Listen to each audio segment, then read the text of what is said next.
Welcome to the Hot Rod Hangout Podcast. Whoop, whoop. I'm Matt. And I'm Ashley. And tonight we got to sit down with a very special guest, the man behind Bulletproof Garage. What's going on, man? Not much. How are you? I'm just living a dream. So, what originally got you into this crazy obsession of a car hobby? I started off, my dad was a car guy. And he was always into cool stuff. He had an MGA with a small block in it. He had a Mazda RX-7s and an MGB. And I just loved cars. I actually started off loving Corvettes. And then I was about 14, and a friend of mine answered an ad in a local trader paper, and it was for a 383 and a 4-speed. It was a MoParty 383 4-speed. And we went and looked at it, and it was in this destroyed 68 Roadrunner. And my buddy was like, "What are you going to do with that?" And he's like, "I don't know, trash the car." And we spent the whole summer in that 68 Roadrunner with a 383 and a 4-speed in it, quarter panels flapping in the wind. And man, it turned me into a diehard Mopar muscle car guy for sure. Mopar or no car. But I like all cars. All cars. That's I always like to say that because I have my dog's name is Chevy. My wife has a Chevy. I daily a Ram.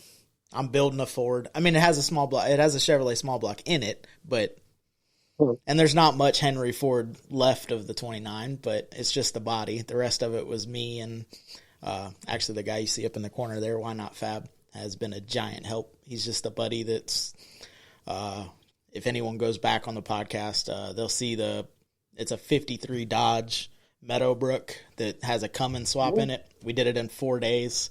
We did it live on here. Cool. That's his wife's car, and they're fixing to put a 5-speed in it because she wants a pedal. But our show, the hangout that we were talking about before the podcast, she actually drove it across the show field. They trailered it up, but she drove it across the show field with a shoelace throttle, so she got to wop it across the grass. So that was cool. I've done that before. I always say that any true car guy, he's going to have an animal, a cat or a dog with some kind of car name to it, for sure. Well, I had Titan, and then I had Chevy. So I realized after I named him Titan, bought a Nissan, and then I was like, this is the worst mistake of my life. Why did I do this? And then should have named him Tundra. And then bought a Toyota. Yeah. So yeah, 07 Nissan Frontier is the only year that they put the transcooler in the radiator with no support. So literally the only thing holding it on is the two bungs. And obviously they break, and then you get strawberry milkshake of death that takes out the transmission, the motor, and all of that. And they also put an AC fan with wide blades, so when the AC goes out, the fan stops. It also overheats the car and shoots coolant everywhere, which also helps with that whole strawberry milkshake of death. So I've had that happen before in Mopars too. The transmission cooler actually dangles in the lower radiator tank, and if you happen to freeze your radiator, not only does it crack the radiator, it also when it thaws, it puts water into the transmission, and you just and then you end up with a, like you said, a milkshake transmission, and you can change that transmission fluid. You could change it 6 times, still have water in it for sure. Yeah, we're pretty lucky; it doesn't freeze down here, so. I know. I'm well aware it doesn't freeze. We're just now getting decent weather here. We had a pretty brutal winter around here. Yeah, we were. We've had a couple people on the podcast, and y'all's car scene in that area is crazy. Y'all have a lot of car guys, a lot of diversity. So rat rod guys, traditional hot rod guys. I mean, there's a whole lot of. Basically, if you like cars, you could figure out some avenue up there to go to. Cool stuff. And we'll talk to Indiana. I always tell people the car scene in Indiana is probably one of the best car scenes around. We've got so much drag racing. We've got SCCA. We've got rallycross, dirt ovals, asphalt ovals, and then there's cruisins. You can go to a cruise out every night of the week. There's a cruise someplace. There's a lot of meetups. It's a good scene. And Indiana has a very good economy. We've got there's a lot of cool houses for sale for cheap. Whenever I post like one of my neighbor's houses for sale, everyone will be like, "Oh my God, what's going on with that?" I'm like, that's what houses bring here. My neighbor's house just sold. It was 17 acres, 4,500 square feet, and it's got a pond and a barn, and it sold for $440. And I listed it I showed people that it was for sale, and people were like, I can't believe you can, I can't buy a 1,000 square foot home for that. And, my home here, I've got 2 acres. I've got a 30 by 50 insulated garage behind my house, and then a 50 by 72 pole barn. And then my house has a 3-car garage attached to it as well. So kind of a car guy's dream for sure. Yeah, we sold in 21 because the market was getting pretty ridiculous down here, and we live not far from, if it's not the largest, one of the largest retirement communities, and it brings the value sky high. So working where I work, I kind of was like, hey, this market is as high as it can go. You were seeing bare acres of land selling for 50, 60, 70 grand. And I was like, that's as high as it can go. There's no way it can sustain this. So let's sell before the market crashes, and then we'll just kind of hang out and we'll buy something. Well, we ended up buying a piece of vacant land in another county, and they wouldn't let us build. We couldn't live in a metal building. The garage was too big, and I was like, there's no such thing. House was too small. I'm like, it's just me and my wife, and she says that square footage is fine. Oh, well, you can't have a bigger garage than a house if it's attached. And I'm like, okay, well, and just a whole bunch of hoops. And then we ended up, she looked at me. We were living in a toy hauler, a 31-foot toy hauler. And my wife looked at me and was like, hey, listen, one of us is going to die if we don't get in a regular house soon. And it's probably going to be you in your sleep. And I was like, 10-4, I'll buy a house.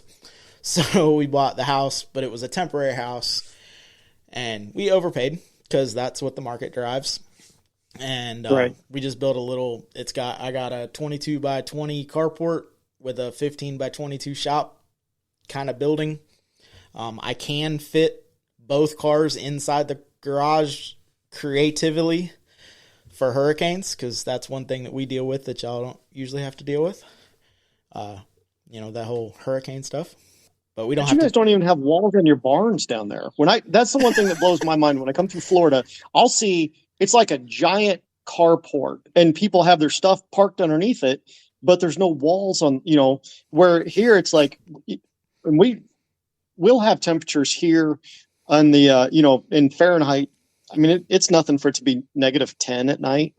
And it's, and it's not.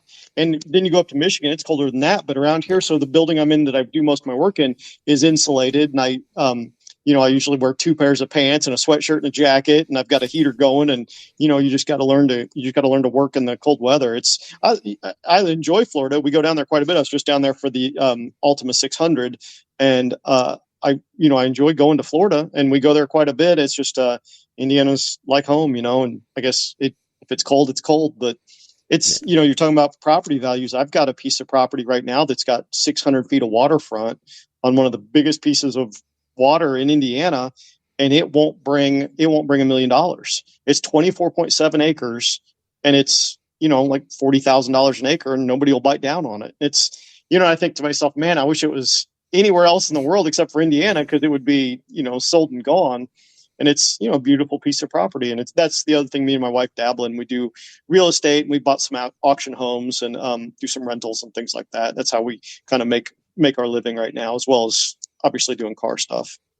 Yeah, we looked, like I said, whenever we figured out, like, hey, we're not going to be able to build what we want to build.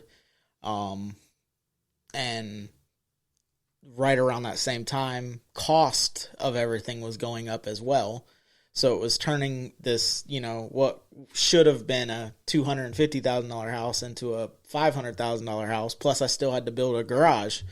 We were looking around, and, Georgia, Kentucky, Alabama, even the panhandle of Florida, you're buying twice as much house for half the price with land. Right. And I'm like, why don't?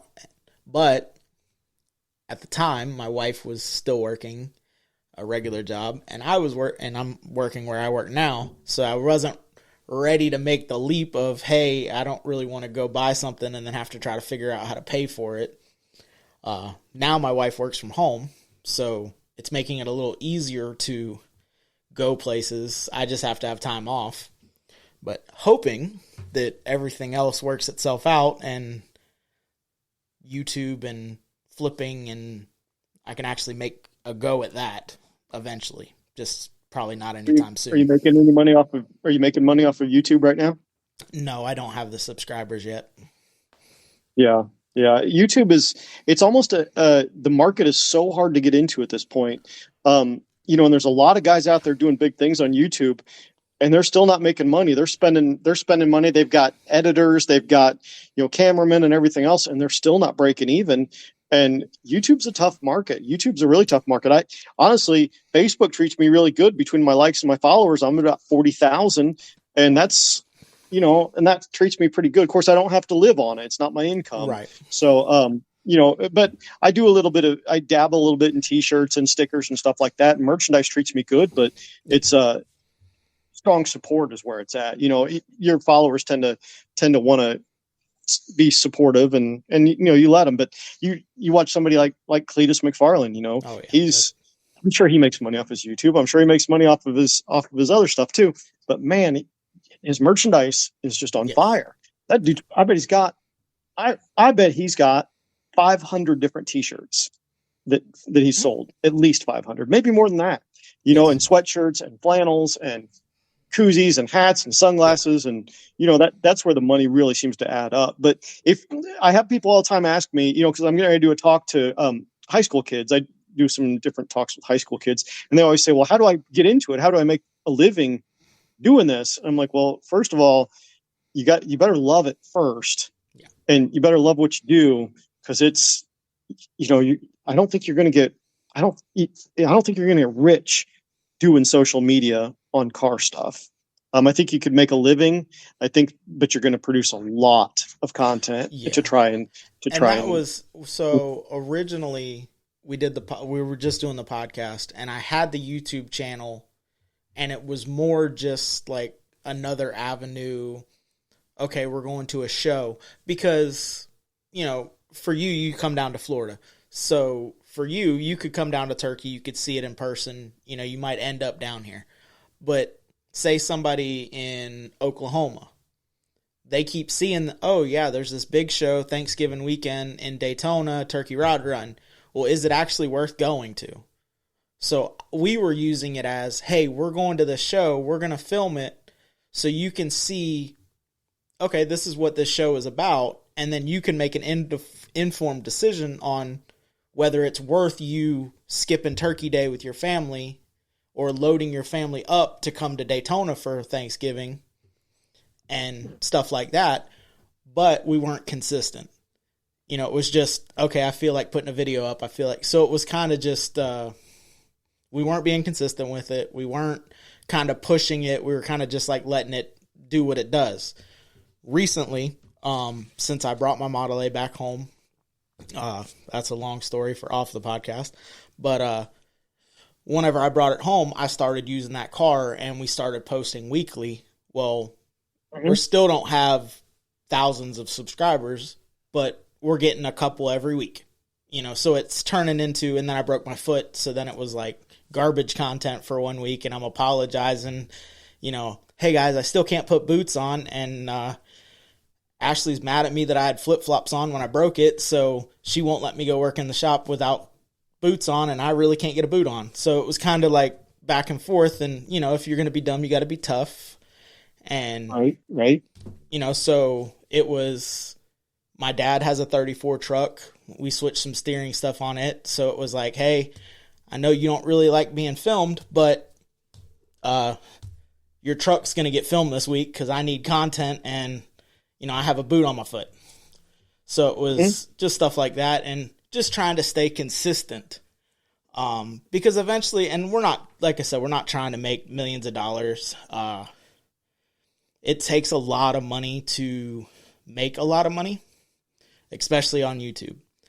Because there's so many different people that are willing to gamble.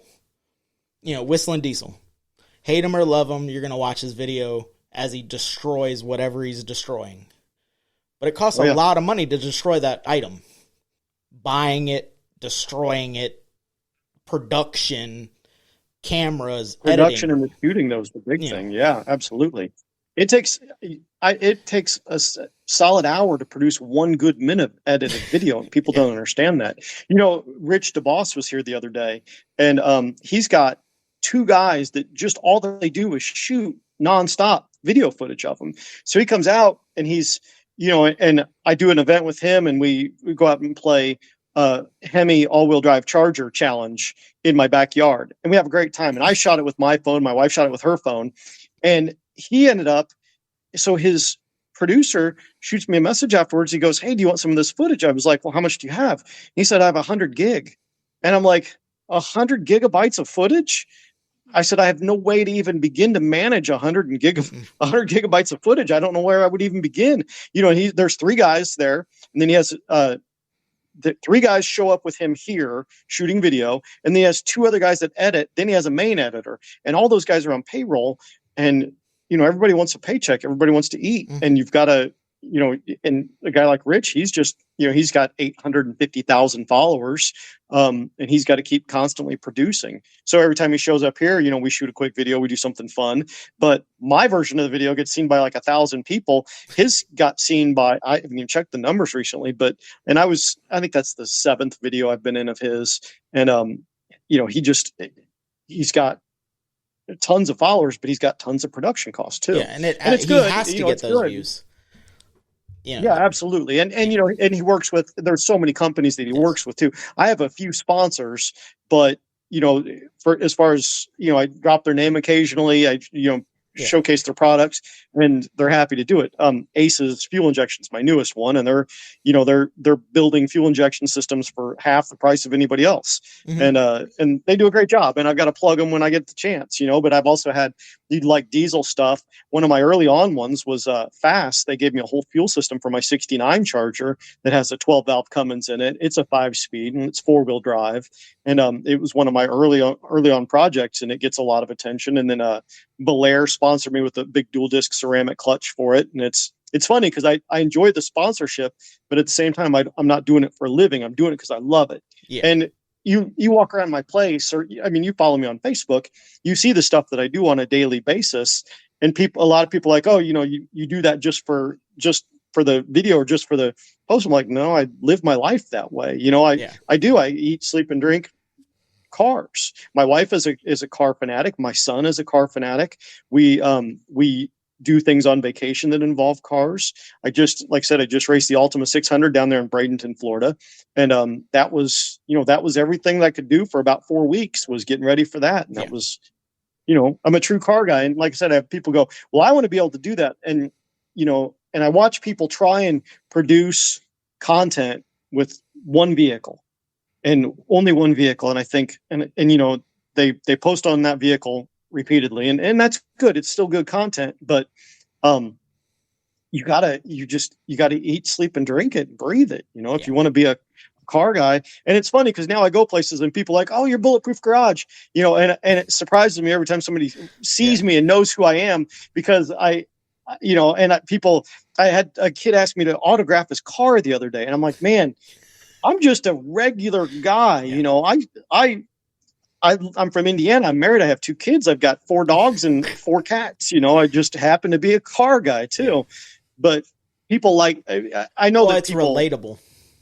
It's not, and it is. you know, you're not the, I mean, and I've met Cletus. I love Cletus. Cletus is an awesome guy, and he hasn't let the fact that he has a bazillion followers and a bazillion views on every video go to his head. He's still a good guy. But to see somebody that isn't dumping $250,000 into a car, you're building cars that if someone wanted to try to build that, it's obtainable. It may take them twice as long or 4 times as long, but they could get there if they wanted to. Whereas I have a, you know, Kindig, I can't afford one of his builds. I don't have the fabrication skills to make any of, you know, that what was the Bel Air that he just released. I can't. There's no way. I see some of that metalworking and I'm like, I'm good to bead roll in a sort of straight line. Like that's kind of where I'm at with metalworking, and I'm trying to get better. And you're seeing the struggles of, hey, my car was just in two pieces, and I was like, and I looked at my buddy. I was like, hey, he's like, hey, we got to cut this in half, right? And I was like, no. And he's like, no, it needs to be cut in half because shit ain't lining up, and we got to make it line up. And I was like, I don't think I can't do that. And he's like, you can. We can do it. And I'm like, okay. And I started cutting, and I'm like, dude, all right, I'm stopping. Like, you come over here and like be here for it when it springs. And he was like, dude, just do it, and we'll figure out how to get it back together. And I was like, okie dokie. And as I'm pulling the body apart, I'm like, oh man, I know that this is supposed to do this, but this is not. Like, it was terrifying. But I'm fortunate that I have friends that are like, we'll figure it out, dude. Like, you do it, and we'll figure out how to make it go back together, and it'll look good. Trust me. I'm like, okay. The other day I had an intake manifold that was kind of expensive, and I had a fitting stuck in it. And I took it to my friend's house, and he's kind of a mentor to me. He does some side work for me and this and that. And I took it to him, and he's like, well, have you hit it with an impact yet? I'm like, no, I haven't hit it with an impact. It's and it kind of reminds me of, when they say, I could shoot your dog, but I couldn't shoot my own dog. Yeah. And I laid that intake down on his table, and he just grabs a torque, an air impact, and hits it. And I'm like, what if you break it? He goes, it's not mine. I'm like, what? I know it's mine, and he goes, it won't break. And he goes, I'm surprised you haven't done it already. I'm like, yeah, the last thing in the world I'm going to do is take an air impact to my expensive aluminum intake with a brass plug in it, because I don't want to tear it up. And it's funny because it's easy to do that kind of work. Like you said, your buddy walks over and says, hey, let's cut your car in half. And you're like, I can't cut my car in half. He's like, well, I can. So, he hands you the saw, and you guys start cutting and grinding. Next thing you know, it's in two pieces. But that's the confidence. You gotta give yourself that confidence sometimes, but it's hard, when you're emotionally attached to something. And like you were saying about Kindig, it's funny. I have a 69 Super B. It's a car I've owned for a while, and nobody relates to it. Nobody relates to this car. It has a friend of mine, Dylan Lockard, painted it he owns a company called Slate Performance, and he painted that car, and it's got a $20,000 paint job on it. And I can post a million things about that car, and nobody says a word about it. You take it out, nobody says a word about it. Nobody says anything. But then I built a 74 Challenger that I gave $500 for. And I had it on a $700 Dodge Dakota, and I sold parts off both. So I was absolutely zero. I had $0 in it, and I had more attention on that build. It's a 74 Challenger with a Magnum 360 Dakota RT underneath it. And I got more followers from that because people can relate to me building something with absolutely $0. And people like that. Nobody can, I love high dollar builds, but I'd walk in front of an ocean of high dollar builds to look at somebody's rat rod, because I want to see passion, and I want to see a guy that does it because he loves it, and he doesn't have $1,000 intake manifold on it. And he doesn't have, a $20,000 paint job. I want to see the guy that got out there, and like you said, he bead rolled his own floor pans for the first time. He's doing things that nobody else is, that he can afford because he loves it, and he's working on a budget. And that's kind of the way Bulletproof Garage is. The guys that follow me like the budget-minded stuff, and I'm a budget-minded guy. I can afford, I guess I can afford whatever I want, but, here I am. The car I'm sitting in right now is a 1950 Chevy, and I think I bought it with a 54 Chevy from a friend of mine, Jason, and I gave $2,200 for the pair of them. And it has the title, and it's just an old car, and it's sitting on my 1988 Suburban that I've owned for, it'll be 11 years this year.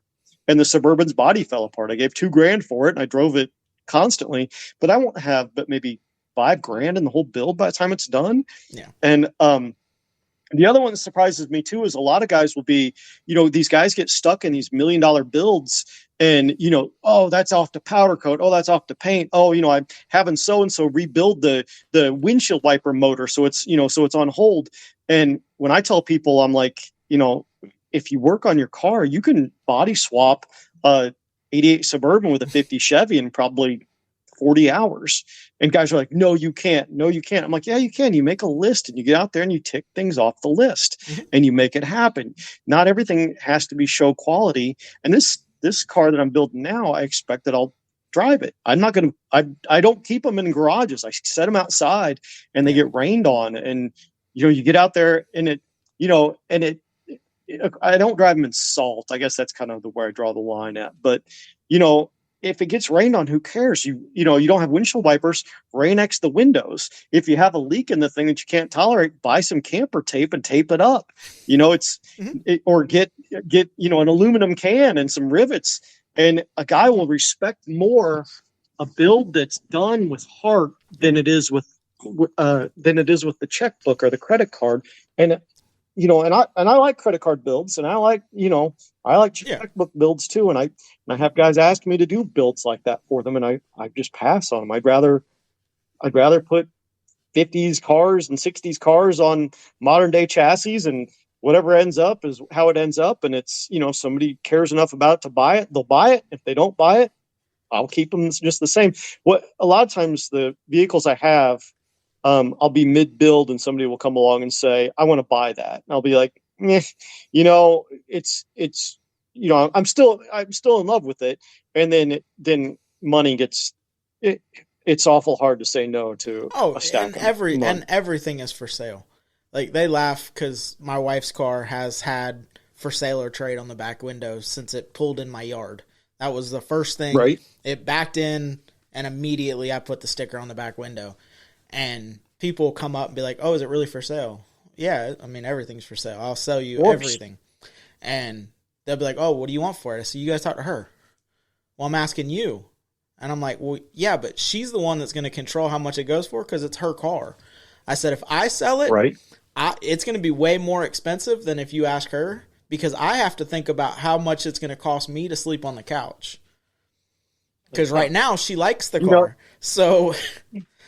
and well, that's the next thing. It's easy to like that car, and then maybe that car leaves, and then you start on the next project too. Well, but I feel you get so emotionally attached to it. And it was funny because that car was bought as our car, that's our first hot rod classic car together. And we were washing it one day, and I'm like rinsing it off, and I'm like, I don't know why anybody would like this car. It is ugly. And she's like, well, it's got a face only a mother can love, and I like it. And I was like, okay, well, you can have it. It's tattooed on me.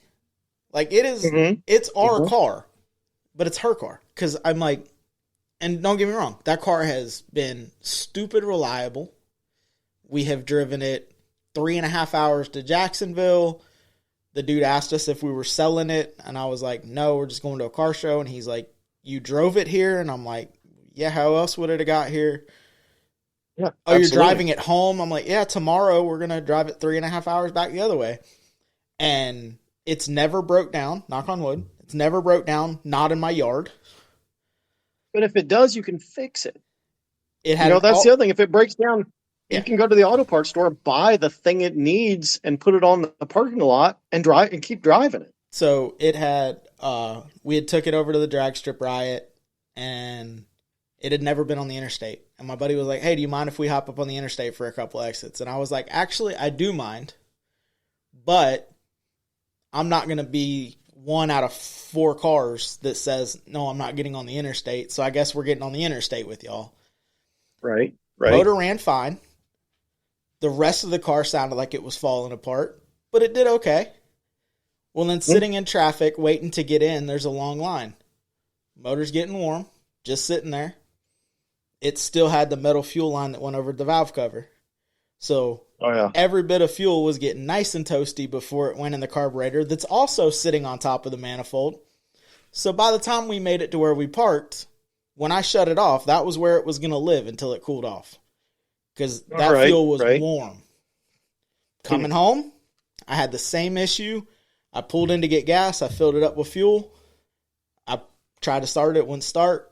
I got it away from the gas pumps. I'm just sitting there letting it cool off. I had a buddy. He's like, hey, I'm going to swing by the house. I'm like, well, cool. come by, grab me. I'll go home. I'll get a trailer. I hook the trailer up. I drive it there, set the ramps up.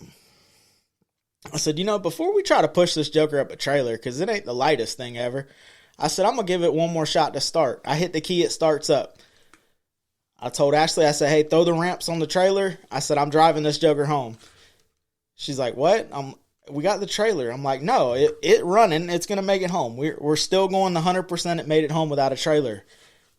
I got it home. We ran rubber fuel line on the other side where now it doesn't have to go across the motor and doesn't have to go over 15 pieces of exhaust pipe because it went back and forth across the frame and all that. I've never had a problem out of it again. And if I do, I'll fix it. Driving something like that's rewarding anyways. It's cool to drive something like that. And a lot of dudes can't drive those. Even people joke about stick shifts, but yeah, a lot of people today don't know how to drive stick shift cars, but a lot of people have no concept of starting a car with a carburetor on it. They don't know how to look and see. I know people that don't even open the hoods of their cars. They don't, they take it, they get the oil change. They never open the hood. They have no desire to do anything different with their car. And all they're going to do is just drive it. And, but that's good for them. There's things that people do that I could care less about, like poker. Or I don't know what, like around those tournaments and things like that for basketball and baseball. Yeah. And these guys treat it like it's just an obsession. And they probably say the same thing about me with cars. They're probably like, how are you so obsessed with cars? I'm like, well, they treat me right. And I can make a living at it and I enjoy it. And as far as sports go, I guess it's, cars is my sport. It's when you're a car guy, I don't think you hang out with people that are obsessed with sports. Well, but, I always joke. I always joke like I don't really care who hit a home run at their last baseball game or whatever the hell it is. I don't. And I played baseball. I played baseball. I played college baseball. But to sit down and watch a game, I'm good. And now my son is really obsessed with basketball, so we've been going to Pacers games. And when we, which is fun. It's fun to go to Pacers games. They're expensive, and and he doesn't understand why we sit up in the nosebleeds and then instead of down on the floor. And it's it doesn't quite concept the fact that tickets on the floor are $500 tickets, and I'm just not that guy. I enjoy going to the games because he enjoys it. I wouldn't go to a basketball game on my own. And then my daughter likes soccer of all things, so now we're going to soccer games too, and it's. Soccer, it's a great sport. The younger kids really enjoy it. They didn't even play soccer when I was a kid, but it's she loves soccer, and so I stop in the evenings and change my shoes and go play soccer with her and practice a little bit. And she has very little interest in cars, but my son loves cars, and it's funny because we're talking about cars that you really have a passion for and love. And I had a '68 Charger. And it was a family car, and we loved it and enjoyed it. It was lime green, had a 440 in it. And a guy walked into my shop one day and he said, I want to buy that car. And I said, well, it is for sale, but it's not, I hate to be that guy. It's for sale, but it's not on sale. If you want to buy it, it's going to cost you. And he pulled out a bank bag and it had a lot of money in it. It's a '68 Charger. It's a hot car on the market. And I sold it, and my son cried. My son actually cried when that car left, and he was 14 at the time. And we have other Chargers, but he really liked that particular Charger. Mm-hmm. And the guy left, and he came back, and he goes, I feel so bad. He goes, do you want to take your son for one more ride? And I'm like, no. I said, he'll be okay, but he's, getting that car bug too, where he's in love with a thing like a '68 Charger. And so I took him for a ride in the '69 Charger that we have too, and he loves that as well. But he does enjoy the cars, and it's neat to have my kids interested in it as well. But once again, these are cars that, if our dog wants to ride in, our dog rides in. I can't even fathom having a car that you wouldn't let your dog ride in. Yeah. I was watching a guy one day, and he had a red '69 Mustang, and he wasn't even at a car show. He was just driving it somewhere. It was when I was down in Evansville, Indiana, and he picked his kid up off the ground and took his kid's shoes off and put them in a plastic bag and then set his kid in the back seat. And I thought, well, that's odd. Then he sat down and he took his shoes off and changed his shoes and put his shoes in a plastic bag. And then he proceeds to get into the 69 Mustang Mach, whatever, it's, it's, it's the same car you're going to see. You go to a car show and you're going to see, you could count the red Mustangs at these car shows, but you like a car like yours or a car like what I build, you're never going to see another one like it. It's you, and it's like the tattoo that's on your arm. That's passion.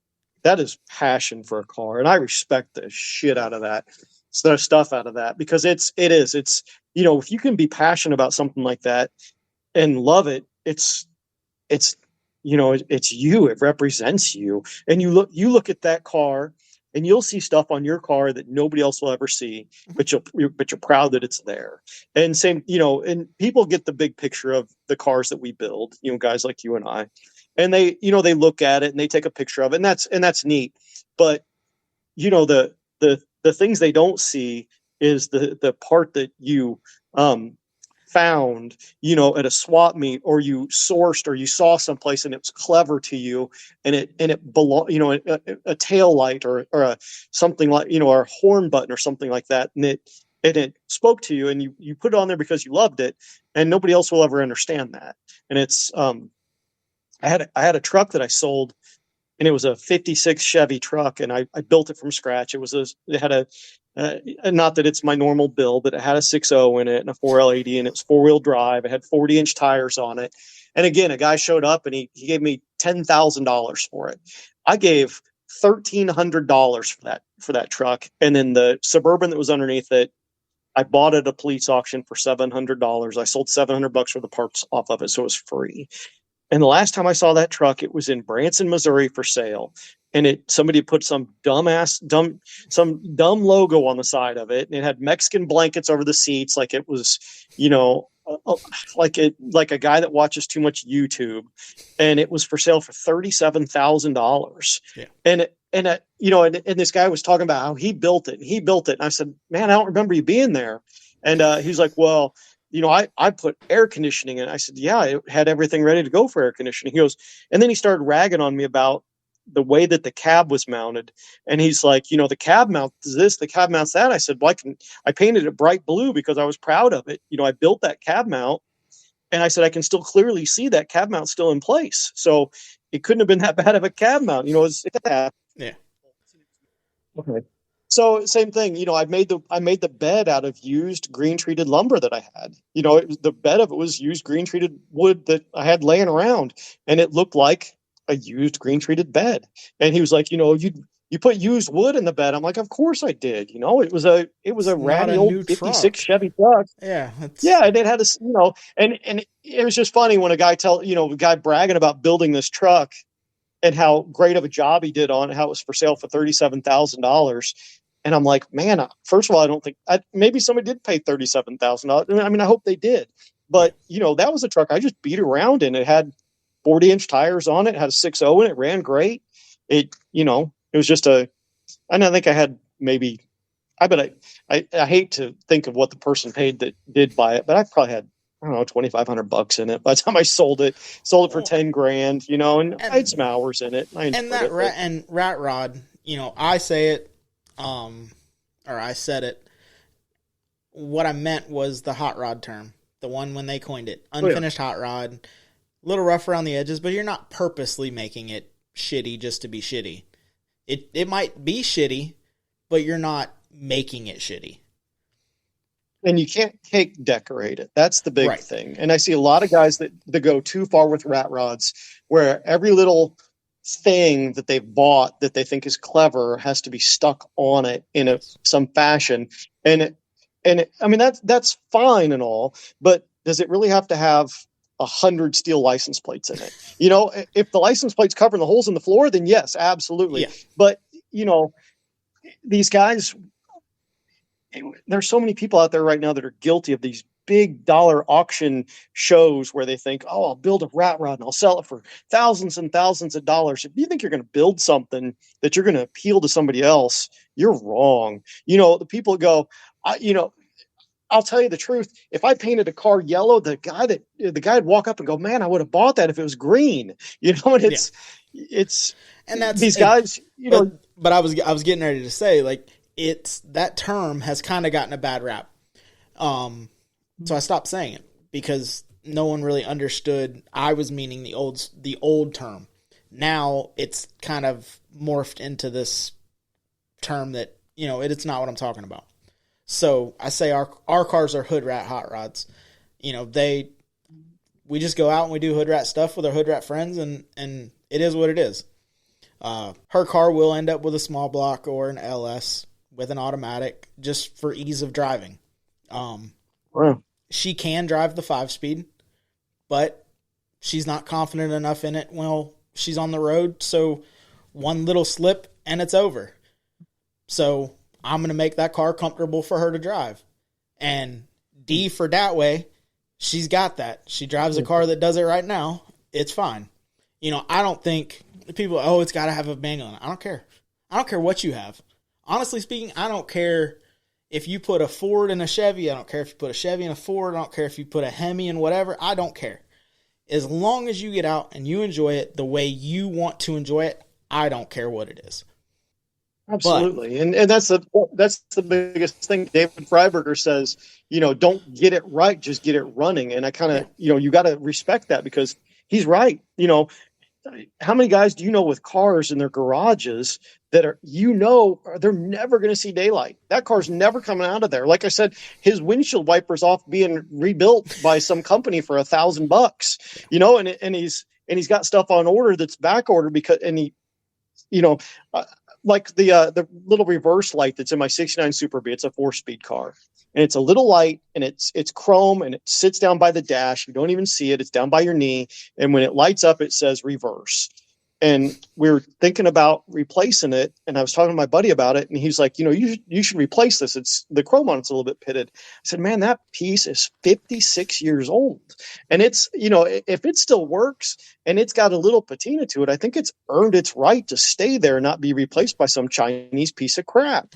And it's, and it has, it's, is somebody going to ding me if I was to enter it into a car show where I was trying to get whatever, 1 million gold points or bars or whatever they give you in car shows where they nitpick the vehicle down to every little piece. Yeah, they're going to look at it and go, look at the pitted chrome reverse thing. But you know what? It's, it's mine. It's earned its spot there. And honestly, I'd rather have something that, like I said, it's something that earned its place. And that's the kind of cars that I like, a car that, like this car that I'm sitting in right now, it's a 50 Chevy. Nobody else was going to ever make this thing on. It's got a sticker on it that expired in 1977 was the last year this car was on the road. It's been off the road for more years than it was on the road for. So it was on the road for 27 years, and it's been off the road for almost 50 years since. Nobody else is going to make this car run.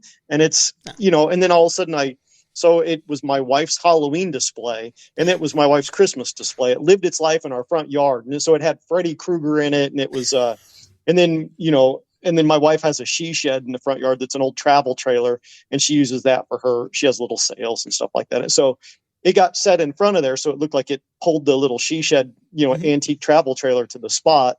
And then one day I said, well, I need a new body for my 88 GMC, and this thing turns me on. So that's, and now I'm sitting in it, and it's had more work done on it in the last 4 days than it's probably had done in the last 40 years. It's funny that you talked about the little pitted chrome. So when we bought the 54, it's got the hood emblem, and Ashley's like, oh, like the rest of the car is like patinaed, it's original paint. And she's like, oh, maybe we could find like a better quality of that, and it would kind of stand out, because that's kind of like my Model A. I have ratty body, but the motor is, some of it's cast, some of it's polished. There's a blower belt set up on it. Doesn't have a blower because I don't have blower money. I put 2-deuce tunnel ram or 2 4-barrel tunnel ram on top of it to get the motor above the windshield, and it's going to be chopped. But there's a mixture. Some of it's black, some of it's chrome, some of it's polished, some of it's pit. It's everywhere, because it's what if I could find an intake that was okay, that will fit, okay, I'll take it. Okay, the water pump. Okay, I tried to match the water pump and the alternator because that's the only two things on the front of the motor. So I wanted those to be close in color. But other than that, I don't really, whatever I can find is what's going on it. You know, I didn't go through I went through the motor, I rerung it, you know, put new bearings and stuff like that in it, but it's still a stock 350. I put a hog ass cam in it. A good motor. You know, I put a mother trucker cam in it, so it'll do the little wop wop when I want to, and it'll sound like it's nasty, but it's only going to push 22 or 2,300 pounds in a Model A. And the only reason it weighs that is because it's got 4x2 channel body or frame that's 3/8 thick or a quarter thick. You know, it's heavy. Trust me, I dropped it on my toe. I know it's heavy. Quarter-inch tubing? Quarter-inch thick tubing? Yeah.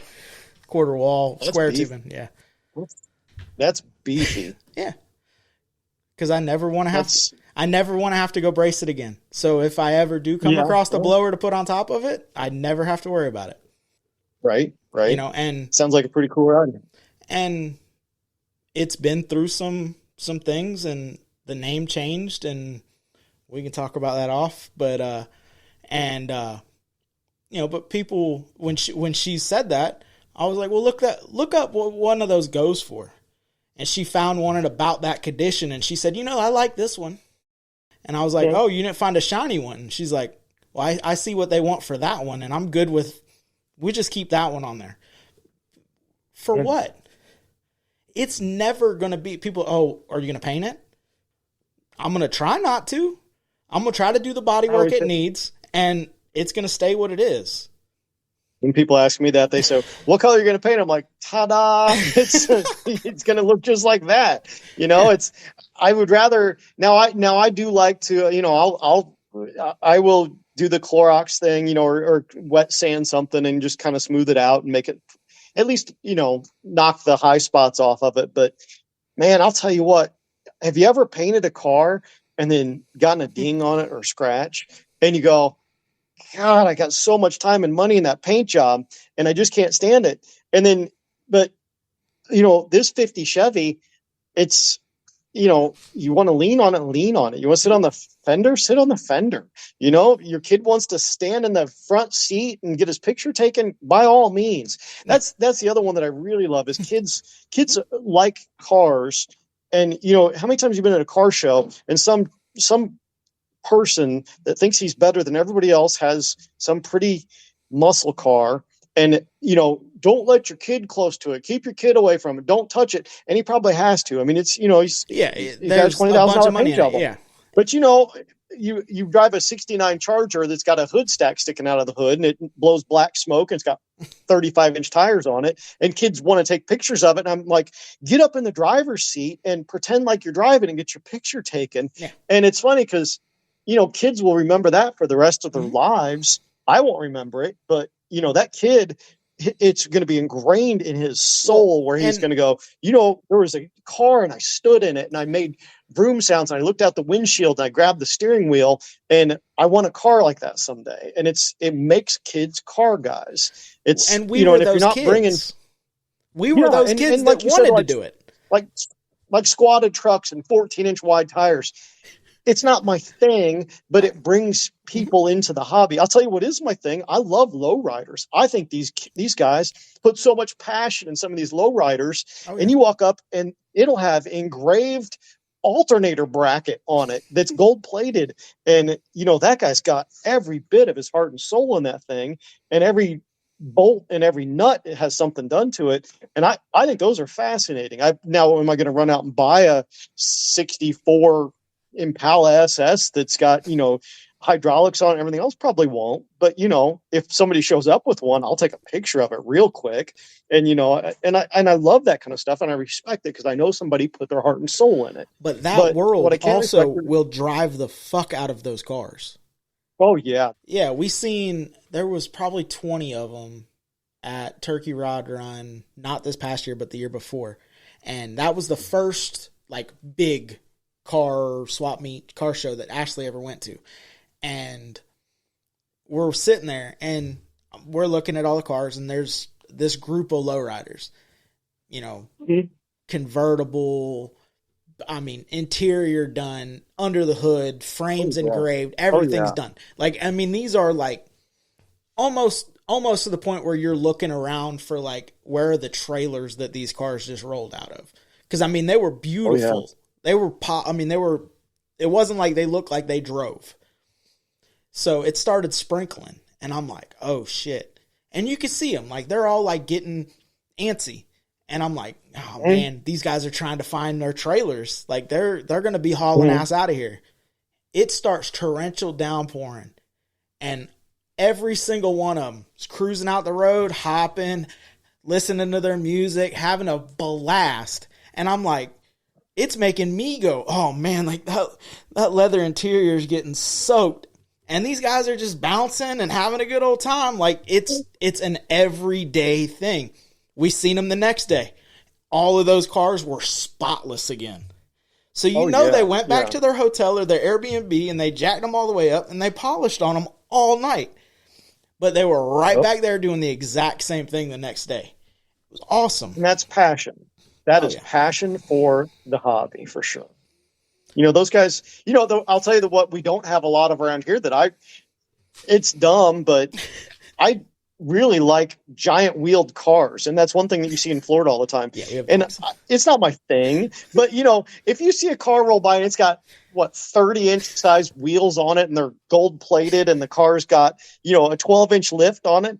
Yeah, heck yeah, I'm going to look, you know, I think they're cool. And if that's what brings the guy to the table, and that's what he, you know, him and his buddies, just like you said, the Mexican guy, I shouldn't say Mexican guys, the lowrider crowd, you know, they of course you can say Mexican because they're family. They're, you know, they operate that way. But, you know, the guys with the big wheel cars, they all hang out together too. And they, you know, who's got the tallest car, who's got the biggest wheels. And, you know, it's just another part of the hobby that I love.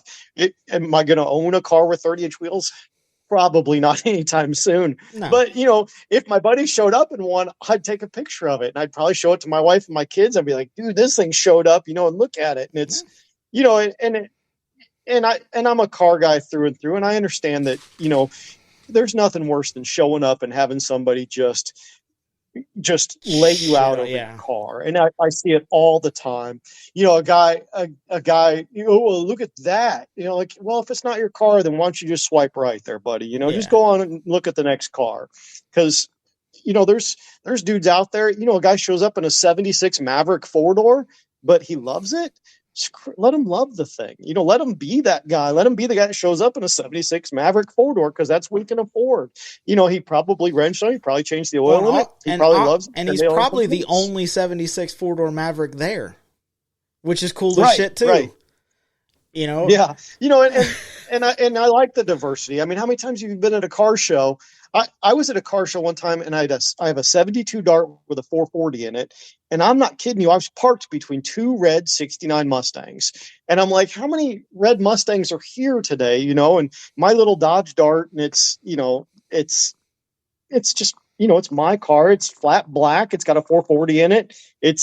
I can easily 9 times out of 10 say it's the fastest thing in the parking lot, and I can be right. And it's, you know, but that's, you know, it's my driver. And I used to drive it to the track, run a number that nowadays isn't even considered fast. It ran 10.7 seconds to the quarter mile, 128 miles an hour would be the fastest thing on a street car, right? 10.7s now. Yeah. These guys run 10.7s with their AC on, you know, and their big gulp in the cup holder with and you don't even need a cage to run 10.7s anymore. So, and I'm guilty of it. But that's the thing is, I remember, I'm that old. I remember if you had a 10-second car that you drove on the street, you were the man. If you had 1 horsepower per cubic inch, you were a stud. And now it's easy.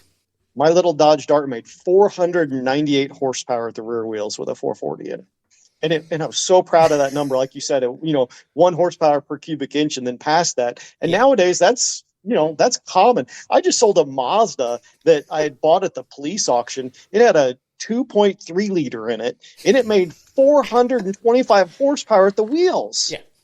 And the guy told me this. I ended up talking to the previous owner of it, and he told me that. And I'm like, no. And he goes, yeah, go out and mix E85 with 93 octane and put it in there, and then just mash the gas pedal.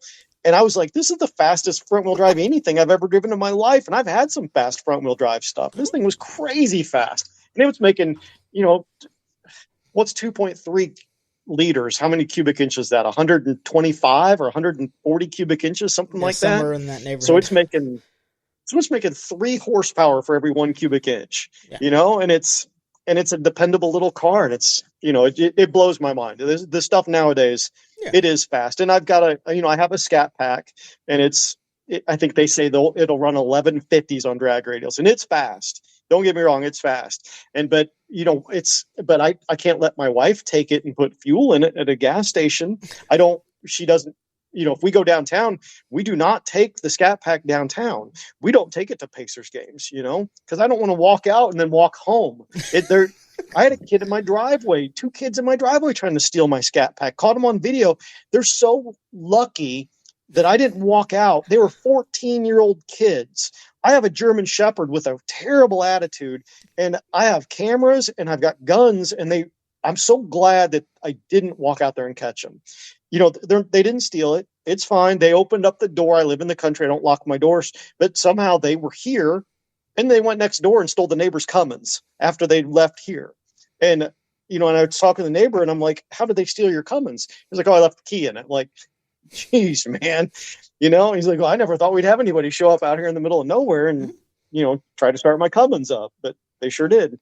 And, I enjoy the Scat Pack. It's fun. Yeah, so it's funny. So he's like, because that's how I found out that there was somebody in my driveway. He's like, check your cameras. And I see his Cummins going up and down the road, and then they found it. So they drove in front of my house like 3 times. I don't know if they couldn't figure out where they were going or what, but like I said, I checked my cameras, and these 2 kids, they were real excited about the Scat Pack, because when you get in it, all lights come on, and then it says press the button to start, and you could see it, and it was making the cameras go off. And I don't know how I didn't, like I said, it was on camera, and I'm just glad I didn't go out there, because if I would have went out there, and harmed 2 14-year-old dumb kids over a car that has full coverage on it, it's not the kind of guy I want to be. I don't care if somebody steals my car. In all honesty, I have insurance on it, but I don't want to be the guy that all the neighbors go, oh yeah, there's the guy that shot those 2 14-year-old kids, over his car. And it's funny to have a car like that, because it's not like me to have a car that looks like that. And people are like, oh, you spend a ton of money on this car. Nope, I bought it crashed and I rebuilt it. It was smoked in the front, and I put all new parts on it. Yeah. And it's, and it sits in the garage, and it doesn't do it. And we drive I don't know if you've ever seen my wife's Charger. It's a 2017, and it's lifted, and it's a Hemi all-wheel drive. It looks like an old cop car. It's got 33-inch mud tires on it with 10-inch wide wheels on it. And that car gets ridiculous amount of attention. I had a video the other day of it, and it had 2.5 million views. And I've never had a video hit 2.5 million views. And all it was just getting down in the snow, and 2.5 million people watched that car get loud and get rowdy in the snow. And it was, and that's her car though. And like we were talking about with videos though, that was another thing. We figured out, like shorts and stuff, and you like post something, and I spend 30 minutes editing this 30-second clip, and I'm thinking, oh, this is going to be a banger. Like everybody's going to watch it, and it gets like no views. And then we're at Turkey or we're somewhere, and I get a clip of the not an EV Tesla, the one with the big block in it, on my phone, and I just like boop, take the video, post it, all the views.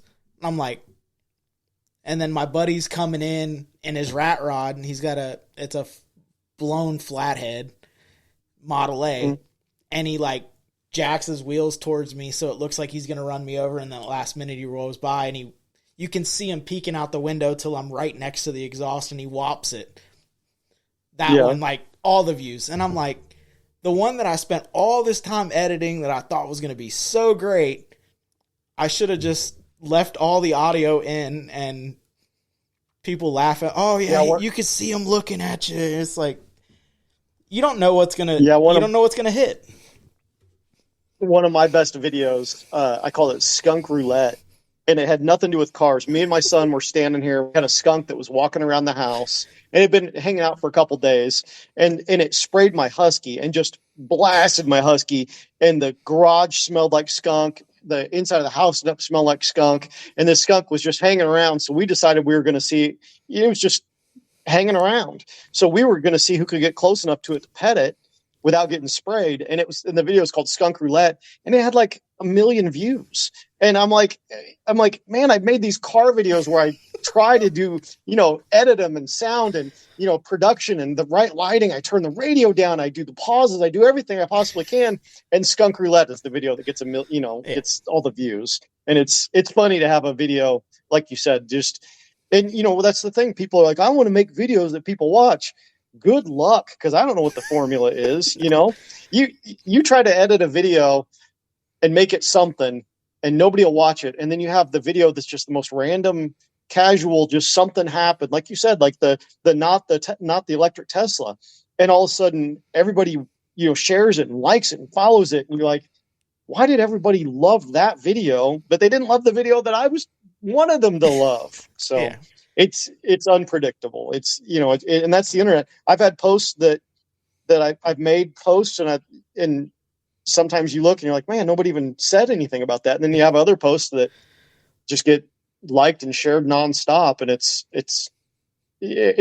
unpredictable. That's why I tell people, I'm like, if you're going to do this and you think you're going to do it to make a living, you're wrong. You got to do it because you love it, and then maybe. Possibly, if you're just so lucky enough, maybe somebody else will love it a little bit too of something you did, mm-hmm. and that's the passion of it. You're not doing it because you're gonna, I want to make $1 million at it.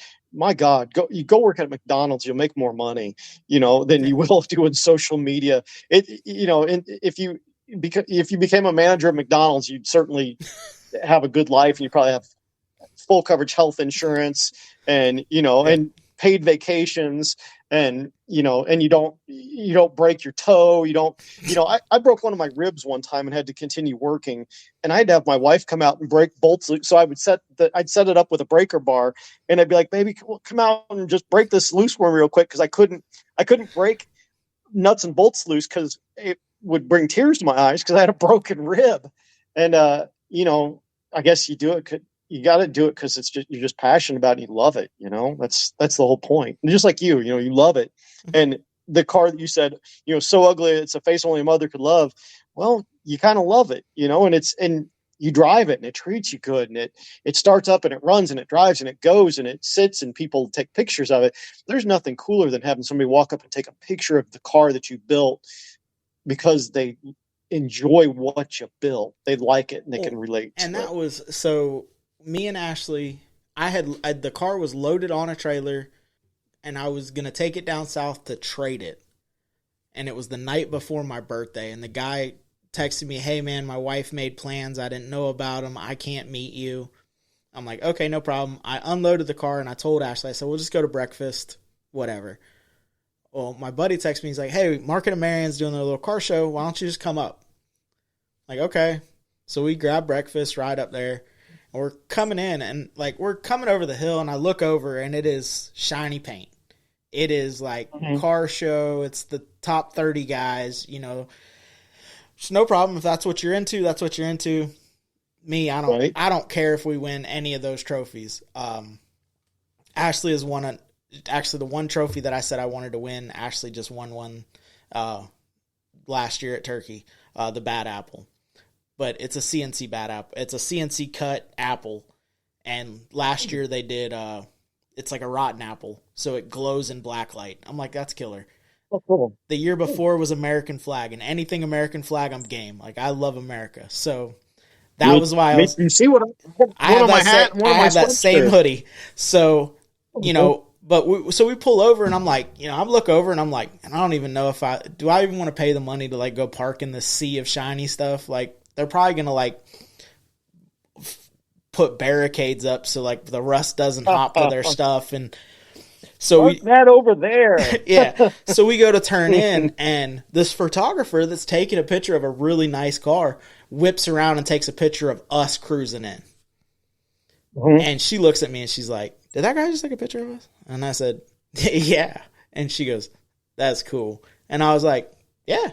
So we back in, and it's like zombies. Just what I thought. Like, I'll park over there. I see everybody coming towards the car, and I'm thinking, man, we're already getting kicked out. We just got here. But, all right. So I back in, park the car, shut it off. Everybody, "Oh, is that a 54? Yeah. Oh, I took my wife to our first date in a 54. My grandpa had a 54. My dad used to let me drive the 3 on a tree around the farm." You know what my dad said to me today? My dad said, "Did you know that a 1950 Chevy was my first car?" See? And I was like, I think I did know that. But, the same thing, like you said, they relate to it. Mm-hmm. And it's, they don't change. New cars, like, don't get me wrong, I love C7 Corvettes. I'll never own one because I probably can't afford one. And also new cars don't really do anything for me. Again, I'll take a picture of them. I like them, but just new stuff just doesn't really do it for me. Right. But old cars evoke an emotion, because even if you're not a car person, your grandpa had one, your mom and dad had one, you grew up, whatever. So that's why we mess with them. And, it was funny. I've had a motorcycle since 2009. Last week's YouTube video was on getting that bike back running again, because I haven't rode it in almost 2.5 years. So it needed a battery, it needed cleaned up. It was pollen covered, stuff like that. And I brought it over here thinking, all right, well, I'm going to make a decision. I don't ride it anymore. Maybe I'll just get rid of it. And I was like, I'll ride it home and I'll make a decision whether I want it to be a future project, little tinker project to fill in the gaps or whatever, or, we'll figure it out. So I pull up to get gas, and the guy goes, "Man, that's a beautiful bike." I was like, "Thank you." He's like, "Would you sell it?" And I'm like, "Yeah." Told him price. He's like, "I got a Mustang." I'm like, "What year?" He's like, "Oh, it was a newer." And I'm like, "Yeah, no, thank you."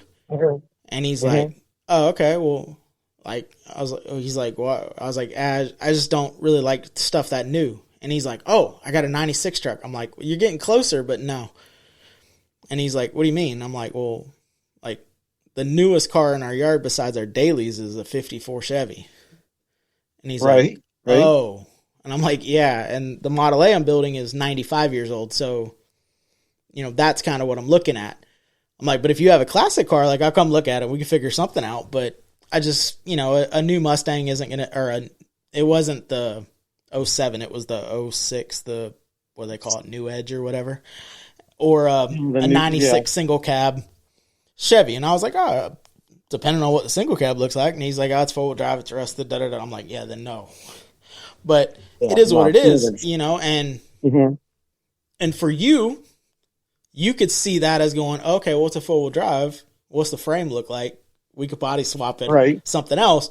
Mm-hmm. But for us, I'm not to the point of trying to get to the next project. I got 2 projects in a line. I don't think 4-wheel drives are legal in the state of Florida. You're not allowed to have 4-wheel drives in Florida, are you? What do you mean? My daily's on 38. Is it? Yeah. Okay, then that's unusual. It seems like everything down there is 2-wheel drive. Everything. It's, no, it's every Tundra that you see, every Sequoia that you see, every, Chevy truck, and there's guys that lift them, and they're not even 4-wheel drive. They put solid axles in the fronts of those 88 to 98s, and they're still 2-wheel drive. But that's Florida for you. Well, that's Bluetooth. No, that's across the country with the Bluetooth drive shaft stuff. I don't identify with that. We've got a great big off-road show here, and every one of them, 2-wheel drive, no transfer case, solid front axle in the front, and couldn't pull themselves out of a puddle if they had to. But, no, I have a 2014 Ram that's lifted 10 inches on 37s. Cool. Wow. With a Cummins, so. Yeah. I've got a 15 Cummins, and it's 4-wheel drive, and it's yeah. I mean, I definitely like my 4-wheel drive Cummins. It just seems like there's a lot of 4-wheel drive looking trucks down there. You don't need 4-wheel drive on a daily basis here. Where up there, y'all need 4-wheel drive to get places. You need 4-wheel drive. You need 4-wheel drive in my yard sometimes, here. Right? Like it's common. I've had people stuck out by my mailbox before, and you have to go out there with 4-wheel drive to help. And I don't live out that. I mean, you would probably think, oh my God, he lives out in the middle of nowhere. But I doubt it. I do live in the country, but I can make it to the Walmart. The milk won't spoil by the time I get home to the fridge. How close is the Walmart? Bad, but how close is Walmart? It's probably 4 miles, so it's not that bad. Oh, but where I live at, it's 7 miles where I'm at right now to the Walmart, or 7 minutes to the Walmart where I'm at now. Where I grew up, it was 25 minutes. Well, so we live in the sticks. This is okay. Well, you were talking about deer, right? Yeah. So right now there's 1, 2, 3, 4, 5, 6. There's the sunset, and I don't know if you can see them, but those are all white-tailed deer. Yes. See them all standing out there in the field? Yes. Those are all deer. Yeah, and they're just chilling out there. That's where I live at. And there's, I don't know, 1, 2, 3, 4, 5, 6, at least 6 standing there. That's what we were trying to get. This is my backyard. Yeah, that's beautiful. It's all the space in the world. But yeah. That's what we're trying to get. I like it here, and it's quiet, but, land here's cheap too. So it's easier to deal with that kind of stuff. If that white stuff didn't fall so bad, I might be able to convince my wife to go back, but no, because she grew up in Pennsylvania. Okay, so she's seen snow. Yeah. I'm always amazed when somebody goes, "I've never seen snow before." Like I think you guys had snow on the Panhandle this year, and people were taking pictures of it. I've never seen snow on the beach before. I've never seen snow before. I'm like, how could you have never seen snow before? It's and like I said, you live here, and right now, I mean, I have a sweatshirt on. It's probably, I don't know, I think it's 42 or 43 degrees out, which is warm for us. That's comfortable for me. It's nice and warm, but it's, sun's going down, like I said, and there's deer walking around out here. There's my death machine cat that's always in my face. But it's funny that, people dream about living here, and I think it'd be great to live in Florida personally, but it's currently 73. That would be my dream. 73? Yeah. So you have your air conditioning on in your house? Yeah, we don't really use the heat. I can't believe it. Yeah, and it's so, at night still here, it's it'll be, I think it was 32 or 33 last night, overnight. I mean, so that was warm. That's a warm night. Mm-mm. That ain't warm. You can't say those degrees and say warm in the same sentence. That's not a. Mm-mm. Can you see the herd of deer? There's a whole herd of them now. I've got more now. I can see them a little. You see them? Yeah, I can see them. Go to the screen. There's monsters out there, and they're I've still have deer out there. They're, I don't know, a good sized deer around here is probably 220 pounds, 230 pounds. It's a big deer. It's life in Indiana. It's nice, but I don't really hunt, but I do have a successful deer kill on my motorcycle. Oh, do you? Well, you're lucky that deer doesn't have a successful you kill on a motorcycle. Yeah, I know people have hit deer on motorcycles, and luckily it was a Florida doe, so it wasn't. Yeah, but so what is you got a lot of cars, so this might be a hard question for you, but what is your favorite car you own right now?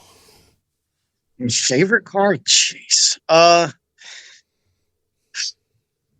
I don't know, man. My forever car is the '69 Super B, but the car I've owned the longest, I've got my '72 Dodge Dart with a 440 in it. I gave $300 for it when I had no money at all, and I still own it. I've had it for 28 years, and it had a 440 in it with a automatic, and now I'm putting a 6.1 Hemi and 6-speed in it with Aces Fuel Injection is sponsoring that one, and it's one of my favorites. It's hard for me to just have one favorite. It's like having, it's like saying, what's my favorite kind of cookie? It's favorite kid. What kind do you have? Yeah, my favorite one's the one you got. Yeah. What kind are you going to share with me? What's your favorite flavor of cake? I don't know. What kind of cake do you have? It's I'll tell you, my favorite car is the next car. That's probably what I'm most guilty of, is what's next. Yeah, I've spent a lot of this winter building that rear engine van that I have, only vans, and I spent a lot of time on that stupid thing. And there's so many times where I look, I'm like, who is dumb enough to take the motor out from underneath the hood of a van and put it behind the seats? Oh, it's me. That's right. And it runs and drives now. It does burnouts, and it's sitting outside. And now, now I'm building a 1950 Chevy car, 4-wheel drive, and it's funny because, like you said, it's what's next. I've got a 53 New Yorker sitting in my yard that you like hot rod stuff. This is a 1953 New Yorker, and it's a factory Hemi car, 2-door, and it's the most perfect patinaed thing you've ever seen in your life. And it's not, some people are like, oh, it's rusted out. I'm like, no, there's like no rust on it. It's perfect. No, that's and all surface. There's no paint on it, but that's that to me is just, eventually I want to do something with it. And there's only vans. And then I have peeking out over there is my 54 Chevy. You said you have a 54. Yeah. There's a 54 Chevy sitting there. And it's, so, what's my favorite car? It's whatever's next, they're all my favorites. I love them all. And, and somebody will come along. I've already had people ask, oh, how much are you going to sell this 50 Chevy for? I'm like, well, I don't know. I don't really have to sell it today. I want to sell it. Yeah. Yeah. Cool. And I'm guilty. You catch me in the right moment, and you catch me with the right amount of money. And I've sold stuff before. I'm like, dang, what did I sell that thing for? I love that car. And then it's what's next. I had a Chevy I built from scratch. It was one of the first Cummins swaps that anybody had ever seen. It was a 93 Chevy, had a 12 valve in it. It was 5-speed and 4-wheel drive. And I would take it places, and there'd be dudes laying underneath it taking pictures of my motor mounts and want to know how I made the alternator work and want to know how I made the speedometer work. And just one day a guy was like, man, made me an offer I couldn't refuse. And I was like, yeah, okay. And man, I look for it now. I look for it at shows. I think, it'll show back up. It was a 2-tone blue over silver over blue, and just, a beautifully perfect truck. And I should have never gotten rid of it. So, there's some of my favorites are the ones that have gotten away, but building, like, building something is its own reward. And that's what makes it your favorite. When you build something, and you can look at it and you can be like, I did that. I built that. I welded that. I ground that. I painted that. I put that together. That's what's my favorite. And it's, it brings me to the table. I respect it because I respect other people that do the same thing. Oh, yeah. I do. I respect people that build. Oh, and the price always changes too, because, the Model A at one point in time in the build, I'd have probably sold it for a Big Mac combo. And now when it's done, at least for the first little while, it's going to cost you a house payment. And then once I drive it for a little while, or I find something, the next, I'm like, oh, okay. I got, like every car guy, I have 18 builds in my head. So if one of those comes across the deal, I might be like, all right, well, it's time for this one to go so I can make room for that one. It's funny because people talk about, it's the next shiny object. And for me, it's not the next shiny object. It's the next rusty object. Yes. The next, flat black thing that I see and I envision it with, 10-inch wide aluminum slots on the back and little skinnies on the front and a mailbox for a hood scoop. And that's what's next for me, and I picture myself taking it out and just cruising it around and taking my wife to lunch in it and taking my kids for a ride in it. That's what's really next for me. It's, seeing something that nobody else has ever done and thinking about what I can do with it. Like you said, you build in your head and you think to yourself, what could I do with that? What could I build out of that? And but the build for me, of course, I super enjoy the build. And then, then it's done. And then you move on to the next one and they sit for a little bit. And then somebody comes along and is like, because I have customers still that come, on a pretty regular basis. I still sell cars too. And at one time we had 47 cars as my record. And we would sell 2 cars on a Saturday and 2 cars every Sunday. That's Saturdays and Sundays were car selling days for sure. That's the day where people that have money or have the day off and they're going to come spend money. And, and I'd have, whatever was next, and I'd buy I went to an auction one time and I bought 12 cars at a estate sale, and there was a Corvette there that I liked. And when I quit bidding on it, I heard somebody in the crowd go, "Thank God." And it was my wife, because I stopped bidding on it and didn't buy it. And she, I think one time, my biggest purchase, I bought 38 cars one time from a guy, and I already bought 3 from him. So 41 total cars off of one person. And, there was cars in there that were neat. There were cars in there I didn't care about. So my favorite car is the next car, and it might be the last car too. You never know. Whatever shows up and whatever I fall in love with. I do like them rusty. I like them. I like to be able to sit on the fender if I want to. I like to be able to put a kid in the driver's seat if I want to. I like my kids to be able to ride in it. If I want to put my dog in it, put my dog in it. It's the passion is what drives me, for sure. You kind of dig it the same way we do it. So we found a product. Ashley wasn't sure what she wanted to do with the 54, whether it was going to get repainted after it got body work, and because there's some rust holes in the door and stuff that needs addressed. And so I told her, she's like, I want it to shine a little bit, not glisten, not clear coat, but like something to give it a little bit more pop. And I was like, absolutely. Well, if you put, shine juice or linseed oil or anything like that, I said, any of that bare metal, I said, we're going to play hell getting all that stuff out if you want to paint it. Yeah. And she's it's never taking paint again if you put linseed oil on it. Yeah. So we found a product, and it's called Flood Pentrol. It's paint harder paint. It was originally designed for equipment. So you would add it into like the yellow or orange or whatever you were painting a tractor implement with. And it's like a hardener. It flows out. It's self-leveling and it flows out. And you can put it on with a rag, a brush. The last time she did it, she used a sponge. And she just took the sponge, poured stuff on it, and made like full car wipes. And it lasts, our car sits outside. Her car sits outside. And it lasts down here for about 6 months, and then it starts dulling out. And you just how shiny is it when it first goes on, though?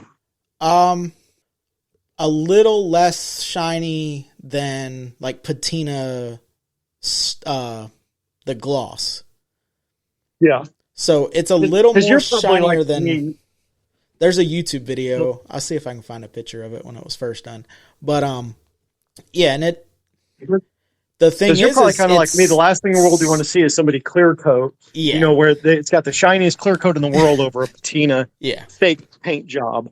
I can't stand fake patina. I can't stand when somebody goes, when you could tell somebody sanded in their patina, and you're like, why?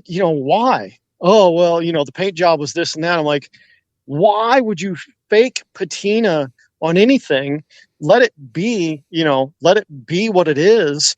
And try when you see it just like I do, where some dude has sanded on his fender and he's tried to make the primer come through the top coat, and then he tells everyone, look at my patina paint job, and it, and because I like what you're saying, like a matte, and I've used boiled linseed oil, but when you put boiled linseed oil on it, you're never getting paint to stick to that ever again. It's not going to happen, especially if the surface is rusty. It's not going to happen, but. Yeah, but then like I said, you look at that New Yorker, and that's when somebody says, "What car are you going to paint it?" I say, "Ta-da!" I'm not even going to sand it. I'm just going to grab it like that. Yeah. The reason that we went with it was so like Shine Juice or Poppy's Patina, they have a matte, but it's like $70, and you get 1 or 2 uses out of it. I bought this $16 bottle of Flood Pentrol. And we've done the car 4 times. And I still have enough to do 2 or 3 more times. And it's called Flood, like Flood? Yeah. Pentrol. Flood? Pentrol. Spell it. Pentrol. Really? And I'll have to look for that. It's like a quart. That sounds like my kind of stuff. It's like a quart jar. And you wipe it on with just like a quarter of a. So the first time we did it, we just poured it in like paint buckets and like brushed it on. But Yeah. the problem is where you ended your stroke, you could see where you ended because it all wasn't wet at the same time. So this last time that Ashley did it, she just took a sponge, like a car wash sponge, poured it on it, and started at the headlight and walked down the side of the car. And then she went back to the other side and then right underneath of it and just overlapped it a little bit all the way down the car. And it turned out really, really good. How sticky is it? Does it pick up a lot of dust and dirt? Because that boiled linseed oil, I like the looks of that. Man, does it pick up? I mean, if it's dusty, you're wearing it. It's sticking with your paint job for a long time. If it's I wouldn't recommend doing it. Like, it would be a summer project for y'all. Right. And I would do it in the morning and just let it bake all day. Right when you first do it, it is kind of like sticky tacky, kind of feels rough. Yeah. But once it dries out, it's great. Let me see if I can. I'll have to try that. It sounds neat. Let's put a link down for that. I'd like to see some of that. So that's, I don't know if you can see it. That's it when she won the Bad Apple. What's the base color of that car? Is it orange? Yeah. So It's sharp. There's the Cummins swapped 54 or 53 rather. Yeah, and that's a 6-cylinder or 4-cylinder Cummins. 6. That's the other thing that Florida seems to have a lot of is 4-cylinder Cummins swaps. I've seen a lot of 4-cylinder Cummins swaps down there in Florida. This 53 here is that gentleman right there is Gasser Garage. Obviously, we're at the we're at Don Garlis Drag Race Museum. So this car is out of Oklahoma. This trailer, and he built this car, is out of Missouri. This is his girlfriend Misty's car, and this is his chassis research clone car that he built off of specs from them, and they made the drive from Missouri to Ocala, Florida for our show. Cool. What is a show or event that you try to make every year? Lately it's been MoParty. It's like the Grand Championship Mopar show that's it's in Bowling Green, Kentucky. It's really pretty there. It's they've got, so if you race the Grand Championship there, then you drag race, autocross, and you have a side-by-side where you race side-by-side against somebody else. And then there's a car show, and then there's also a burnout competition. And for me, that's the best of all worlds when you get to go and actually run your show car as well. And this year I took that, I don't know how much you watch my page. Did you see the Challenger that got barrel rolled? I don't think so. It was called the Rock. I bought a rolled over Challenger. They got barrel rolled, and it got barrel rolled about May 1st. I bought it at a police auction for $1,800. It was a Hemi 6-speed car, and I put both cradles underneath it, all the brakes, all the suspension, 5 out of 6 pieces of glass. And it took a 10-ton porta power to push the roof back up into place so I could glue a windshield back in it. And I took that car and drag raced the Grand Championship race there. So it was, and it looks like a car that's been rolled over for sure. It's, it's a modern rat rod, I guess, but it's a 5.7 Hemi 6-speed car, and it's a blast. The whole trunk's cut off flush to the back window. It's got clip-on lights on the front, no fenders on it, and it's an absolute Mopar purist nightmare. They look at that car and they go, "Oh my God, I can't believe you're even." It's one of those cars like the park it over there type car for a car show, where they look at it and they go, "I can't believe you bought a car that looks like that." Because before that, I was heavy into Corvette go-karts too, and a Corvette go-kart is like. It's like scuffing a guy's brand new white New Balances, like telling them jean shorts aren't allowed. It's tell them you can't, you're not allowed to tuck your shirt in at the car show. A Corvette go-kart is the ultimate insult to a Corvette owner, and the Challenger's right there with it. But the MoParty is a great event to go to, and it's a good event for a guy that wants to show off his muscle car at an event, because you get to actually drive the thing, so you drag race it, you autocross it. They've got, and what, I don't even know if I look at cars at car shows anymore. I want to see, I love seeing muscle cars get out on the track and go after it. I like, one of the things I think is cool that a lot of rat rod guys do. My God, for some reason, rat rod guys are willing to take their cars out on dirt tracks, and some guy in a rat rod group goes, "I have a dirt track in my backyard," and next thing you know, they're out there on polyester bias plies, and they're 4 inches wide, and they're sliding it around like they're in the Indy 500 in their rat rods, and dude, that totally turns me on, the fact that some guy's willing to go out there and drive his car that hard. Mm-hmm. And I don't know why rat rod guys like that kind of stuff, but they do. And there's something about throwing your car around in the dirt, and having a car that you can throw around in the dirt. You're not going to destroy the paint on it. You're going to have fun with the thing. And we also, a lot of the guys, especially down here, burnouts. Rat rod guys put their cars in a burnout pit in a hurry. There's actually a show in Jacksonville that Jimmy Quinn, who has blue suede shoes, the truck is built to do burnouts. Like, that's the whole purpose of the truck.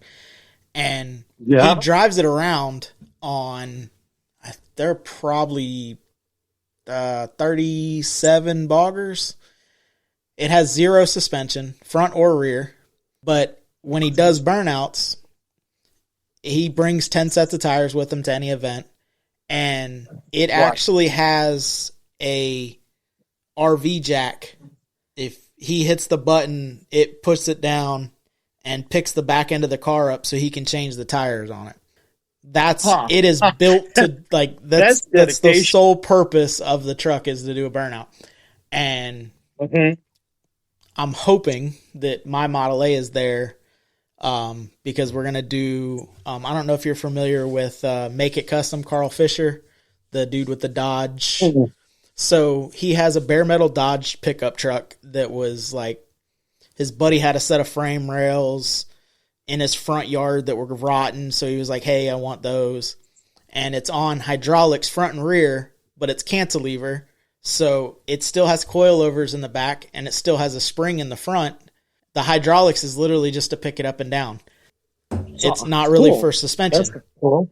Well, his truck was in the Sonic movie, sitting in front of the bar, the one that was shooting flames. Oh, cool. So he has a standalone fuel system, or standalone fuel source, and standalone ignition source for the flamethrower. Just to throw flames. So he can flip it on, and it'll throw flames out of the exhaust pipes until it runs out of gas. So instead of like the hot licks where it's actually shutting the motor off to send signal, he can just let the truck idle and it'll shoot 6-foot flames. So my Model A is going to have a similar setup on it, and Jimmy wants to do a burnout around my car while the flames are going off. So I'm hoping that my car is done. I'll tell you one thing I learned this summer that I didn't know. So I put my Challenger in a burnout competition in Bowling Green, and I didn't know that guys cheated in burnout competitions and vice grip on their rear rubber brake lines. Yeah. I had no concept of going out there and putting a pair of vice grips on my rear brake line so I wouldn't have dragging my giant disc brakes around.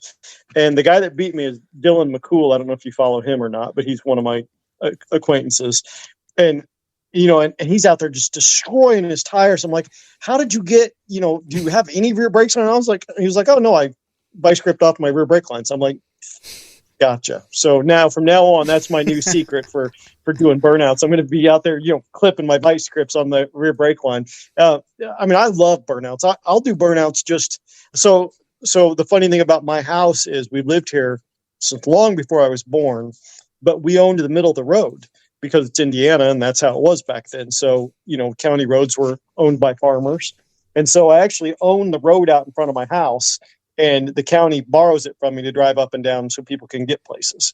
So it's funny because I've been waiting for the moment where a cop comes up and says, you can't do big smoky burnouts out in front of you. And I'm like, well, I pay property taxes on it, so I should be allowed to do burnouts. And, so I can say I actually do on the road. But yeah, I love, the smokiest burnouts you can possibly do. I like watching cars just disappear in smoke. I like seeing cars spin around smoking, doing smoky burnouts. I'm a huge fan. It's almost like stress relief, doing a burnout and really just, the sound and the smell and the visual of the car disappearing in the smoke is awesome. And the other thing I learned about it now that I do social media stuff is I was doing a burnout out in front of my house one day. I had a 1983 New Yorker, plain Jane car, but it had a 318 and it did pretty good burnouts. And so I was doing a burnout in front of the house and I was videoing it. And I had my camera set up and I set my camera up across the street and I did this big, huge smoky burnout. And you couldn't even see in any direction up or down the road. And I was going to run across the street and grab my camera. And I thought to myself, I'm going to record my own death when I run out in the road and somebody runs me over because they can't see through the smoke. And so I've learned now that at least when I video my burnouts to leave the camera on my side of the road, not the opposite side of the road, so I don't record my own death after my own burnout. So it's one of those things you have to learn, though, because how many times have you done a huge burnout? Somebody's like, that's the biggest, gnarliest burnout you've ever done in your whole entire life. And you're like, great. Did you catch it on video? Oh, no, I didn't catch it. You're like, dang it, man. And it's, you get out there and I don't know, man. It's so much stinking fun. And along the lines, what you were talking about flamethrowers, I had an 83 Ford LTD that was actually in my very earliest days of social media. I was on, if you watch a lot of Roadkill, I was on episode 33 of Roadkill. And it was a lifted, go figure, Ford LTD on 33-inch mud tires. And it had Flowmaster sticking up straight up out of the hood. And it was a 5-speed. And you could light that thing off like gunshots in third gear. Turn off the ignition switch, pump the gas pedal a couple times, fire it back up, and it would boom, boom out of the exhaust and just shake the ground. It was awesome. It was awesome. There it is. So that is Carl Fisher's Dodge. Holy cow. That's a lot of flames. So the intake right here, or the exhaust right here, is actually a water-cooled intake off of something. I don't remember what it was, but he did a whole video on it, and I was like, that is awesome. He wanted that design of an exhaust pipe, so he modified it to be exhaust instead of intake, and doesn't have the water in through it anymore, but... See, that's another cool thing about the concept of building a Cummins-powered rat rod is you get the benefits of black smoke that you would, black smoke is almost as good as flames, and it's, especially if it's a stick shift. So you've got your Cummins and it's a 12 valve and you've got giant delivery valves in it. You've got 3,000 governor springs in it and the fuel plate's, thrown over your shoulder, and you can go down the road and you stick it up in about fourth gear and just mat it. And you can shut down the intersection with it. And I know environmentalists are like, oh my gosh, I can't believe you're blowing black smoke on purpose. Well, guess what? I am, and I'm having fun doing it too. Yeah. So there's a video, and I'll show you it after the podcast, but there's a video of my buddy doing in Brooklyn, which is the Meadowbrook. We were leaving a little local car show, and he's going through Webster, and it has zero suspension underneath of it. So he had brought it to another local show before it had a motor in it, and it was like really, really high. And I was like, dude, you're going to get a nosebleed. Whoever is driving this car, as we push it across to put it in its spot, it's going to get a nosebleed. Like, you're so high up in the air. What are you doing? Right. So 3 or 4 hours later, he has it. He cut the springs in half and took them out. So it's sitting on bump stops in the front. And then he took the shackles and flipped them to where there's nothing in the back either. And it's still, it's a slow progression. They're doing a bunch of stuff. So it's, don't have a whole lot of time. So it's just making little steps every show. And we were leaving the local car show, and I didn't realize his wife had kind of took a shortcut so she could get in front of us to get us all going by. And he stops in the middle of the road and just mats it, and it's doing the, it's it, and it was, black smoke, awesome. And I'm behind him, like trying to get my phone. Oh, yeah. I'm trying to record because I'm in the 54 by myself, so I like got my phone out the window, and I'm trying. And then I see his wife, and I'm like, "Oh, you'll have to send me that video." But it was. You're like me, man. I feel like there's times where I just have a GoPro on my hat, just running just 24/7 because there's so much car stuff that happens around me, and inevitably the best things happen. And you go, God, I didn't even, why didn't I have my phone out for that? Why didn't I get my camera out for that? Oh, and that was the biggest thing when we started recording YouTube stuff. It was like, I told Ashley, I said, you're going to have to do the filming. And she's like, oh, I get it. Because I would set the camera up, I would talk to it, I'd do my intro, and I'd tell them what we were going to do. And then you would stare at my butt crack because I forgot to move the camera. Or I'm standing, I set the camera up, but then I need to be over here, but I thought I could do it over here. So now it's blocking me, and I'm like, now it's blocking whatever I'm trying to do. And it's like, so now I just tell her, I'm like, hey, we're not putting it on a tripod. We'll put it on the hand mount. And then you just walk around. And then if we have to, I said, we'll stick it. You can help me do something and then go back to the camera, because it's hard to remember because you get working and you're just like, and I've walked away from my camera before and I thought, and you like 2 minutes later, like, crap, my camera's sitting there and it's running. I have to go back and grab the thing because, you forget it. That's the other thing too, is you become so natural with the camera that you kind of forget. I've got one of my buddies, and I can't say his name because I don't want to, but he refuses to be on camera and he wants to do YouTube stuff and he wants to do social media stuff. And I'm like, put yourself in a video. They want to see your face. He's like, nobody wants to see my face. I'm like, they do. It's part of it. Yes. They want to see you talk. It's, they want to see you. And I had him here one day and I'm like, okay, we're going to make a video. And he clicks the sunglasses down. I'm like, no, dude, no sunglasses. They want to see your face. It's, you gotta actually be in the video and you gotta, interact with people. They, like you said, they want to see that you're a human being and they want to interact with you. And that's how they relate to you. Well, it's funny that you said like people recognizing you. When we first started the podcast, there's a Texas podcast that helped us get started, the Hometown Hot Rodder. And the reason that they kind of helped us was because we were doing what they tried to do. So it's, they're in their 40s and, they're car guys. But as soon as they hit go on the podcast, it just went to garage talk. It was just shtick. It was funny. It was the conversations that you have with your buddies in a garage. So it was funny with a little bit of garage. Well, ours is cars, and then we try to be funny a little bit. Doesn't always work, but we try. So they had helped us out, and, with them being 3 years in when we started, me and Uncle Brian, the host, we'd sit up and talk. And, hey, what are y'all doing? How are you doing this? What do we need to do? Tell us the mistakes. Let us learn from your mistakes. And StreamYard, what we're using right now was them. They were starting to go live on Facebook. And they're like, hey, do you want to come hang out? We need somebody with podcast equipment that just wants to come hang out to make sure we can simultaneously record. I'm like, yeah, let's do it.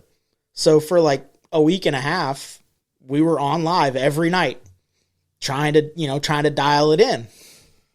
At the end of it, he's like, all right, yeah, I think we got it figured out. I'm like, yeah, man, everything's good. I said, I guess I'll buy it. And he goes, what? I'm like, I was waiting to see if we could figure it out before I spent the money on it. And he's like, that's pretty smart. He's like, I bought it and then had to try to figure it out. And I was like, I until we could figure out if it was actually going to work for what we were trying to do. It didn't make no sense. But we were talking one night and he's like, yeah, you're going to get shocked. He goes, you're going to go somewhere. And I'm not talking local. He's like, you're going to go out and you're going to be at a show and somebody's going to be like, hey, are you Matt? And you're going to look at them with the most confused look on your face. And you're like, did I talk to him before? No. Oh, I seen you on YouTube, or I seen you on Facebook, or you host and I always have our merch on. It's kind of my apparel, so, and he's like, you're going to get recognized. And I'm like, oh yeah, dude, we're so far from that. I forget where we were at, but somebody walked up and they're like, you're Matt from the Hot Rod Hangout, right? And I was like, yeah. And they're like, and the beard. That's what it was. It was the beard. We go places and people are like, oh, I didn't see you. I'm like, okay. And then you go back and you're like, oh, I can identify you because I seen the beard from across the, and her car is starting to get recognized.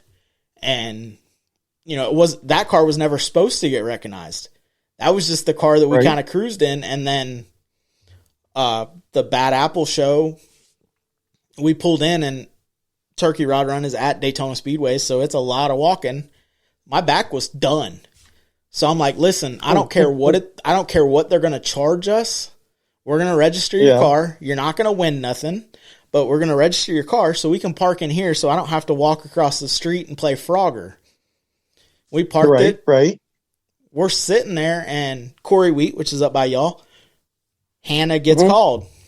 And we look back, and she's just standing there, sitting on the Dodge. And so we turn around, we go back, and we're like, hey, you want a Bad Apple? Like, go get it. Well, as we're walking up, I hear what I thought was Ashley Boys. And I'm like, they said her name. And I'm like, well, you go get your trophy too. And she's like, it's not me. And I'm like, listening. And like 54 Chevy, orange patina. And I'm like, that's you, boo. Go get it. And she's like, I didn't win nothing. Walk up there and, it's that one meant something because other people are recognizing that, hey, and don't get me wrong, there was a lot of cool cars there. But the fact that she won one, and I'm like, and I was a little jealous. I'm like, I said on the podcast, that's the only one I ever want to win. That is pretty cool. That is pretty cool. Yeah. So I was like, and she's like, oh, well, we won a truck. I said, I didn't win one. You won one. You and your car. It wasn't my name that got called. And little stuff like that. And meeting Corey and Hannah and Saw Customs and just meeting people that have that same passion as us. I was like, this is what it's all about. Like, this is because I know my local car guys. And don't get me wrong, there's a lot of cool cars in our area, but to get them to go out and do stuff is like impossible. We set up a cruise, and it was me, my mom and dad, and Ashley. And it's like, dude.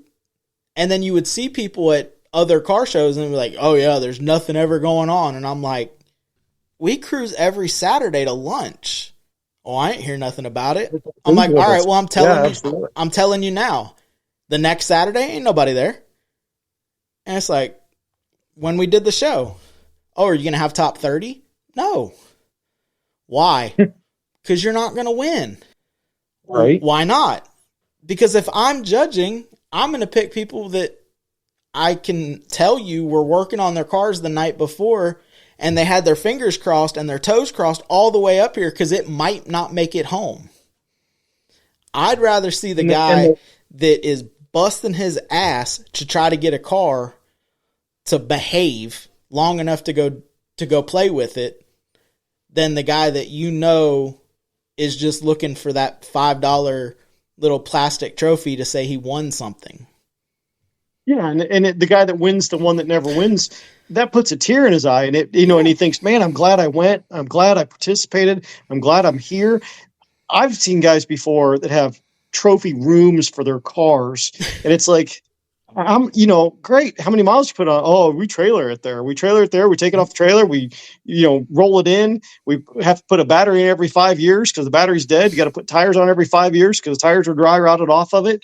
And it's like, yeah, but you take it out. When's the last time you did a burnout? And, oh, we don't do burnouts in it. When's the last time it got rained on? Oh, it doesn't get rained on. It sits in an enclosed trailer when it's not, and it's funny because I used to be the president of the Indy Mopar Club, and we had a best beater category.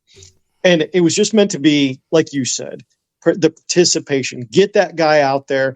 Get that guy interested in coming out. And then, and I'd have to tell guys, I'm like, your car's not a beater. You got to be in an actual class. Like, I don't want to be in the best best E-body, because there's going to be cars that are going to show up that are going to be, and I'm like, well, okay. So we end up having these beater shows, and you'd have 50 guys that would participate in it because you called it best beater, and it didn't have to be painted. It didn't have to be perfect. And guys would bring their cars out, and they'd sit there and they'd shine like diamonds in front of them because they were so happy to have their car out. Mm-hmm. And people would walk up and look at them and go, man, that's how did you make that steering wheel work on that steering column? And then that guy was going to tell you about it for the next 10 minutes, and he was excited to say, yeah, it's a 48 Chevy steering column with a 32 Ford steering wheel on it. And I did it myself, and I agree with you. And if you can encourage those people to show up, but it's hard to get those guys to come out too, because those guys get so abused sometimes at big cruise-ins. You know as well as I do. You take a car that is like your 54 Chevy, you take it to the big Saturday afternoon. We have like one at Lowe's, and you show up at Lowe's and it's the same 50 dudes and the same pair of New Balances of jean shorts on and their shirts tucked in, and they're, they've got their chair that they use just for taking to this event. And which is great. If that's the way you want to live your life, that's great. I want to see the guy that's got blood on his car, that stood there and thought about what's he going to do next, because because he's got to spend his money wisely at this point. He's got to, or the thing that he found, he says, I've had this forever and I want to use it on a car, and I don't even know if this is the right car to use it on, but I'm going to use, the brake light that he's had sitting on his shelf waiting for the right car to put that brake light onto. And that's the guy that I respect. That's the build that I want to see, and that's a guy that I can relate to. I can't relate to the guy that it's the guy like me. I'm doing cow steering because of everything else that's going on in the front end of that car. I'm doing cow steering. Yeah. I'm not capable of building a cow steering setup. I've had people send me designs. I've looked at it. I don't have a CNC machine. I don't have a mill. I don't have a lathe. So that's probably not me. But Speedway now offers a kit that mounts to a 70s Mopar box. It's not cheap. And it's probably reasonably priced. It's not cheap, but it's not expensive. But it's not cheap, but it's not expensive. But I don't have it right now because I'm not ready to do steering on it. And when it comes down to, okay, I'm going to do steering. Now it's time that I'm going to order that kit. I know it in my head. Mm-hmm. That's on the parts list. That's going to get ordered. But it may take me 2 weeks of squirreling money, packing an extra ham sandwich instead of stopping at the gas station for a Polar Pop and a Snickers or whatever the case may be. And then I'm going to order the part. And then there's going to be a YouTube video of me putting it on in my shop with the dangling lights. And there's a extension cord that, hangs in the middle of my shop because that's how you turn the lights on and off. It's right. I'm that guy. Would I like to be able to go, okay, yeah, let me just go throw this piece of billet in my CNC machine and tell the computer to cut it out and make it all pretty and it'd be beautiful? Yeah, I would love to do that. But I don't have that money. And the people, and like you said, I love high dollar builds. Mm-hmm. But for the majority of us, one, taking your car to somebody and having them build it, or building anything on it, doing anything on it even, your ideas are very, very hard to convey to somebody else. And it's never going to be exactly what you want. That's what happened. The car came back. I didn't like how it was done. Was there anything wrong with how it was done? Probably not. But it wasn't what I wanted. It wasn't my vision, so I redid it. And I'm in the process of putting it back together. And we're back pretty close to when it got delivered. Back to me, the way that I didn't like it. And we just kept trucking along. Does it suck? Yes. I lost time. I lost money and, everything like that. But at the end of the day, the first time that car cackles, or the first time I roll it out and it's not going to have room for a 5-gallon bucket. So it'll probably be me sitting on the floor the first time I drive it out of the shop. But right. I'm going to have a big old smile on my face, and it's probably going to, I'm going to enjoy that because it was something that I did. It wasn't a car that got dropped off. It wasn't a car that, even the 54, we haven't done a whole lot to it. We've done a little bit of maintenance to it and stuff like that.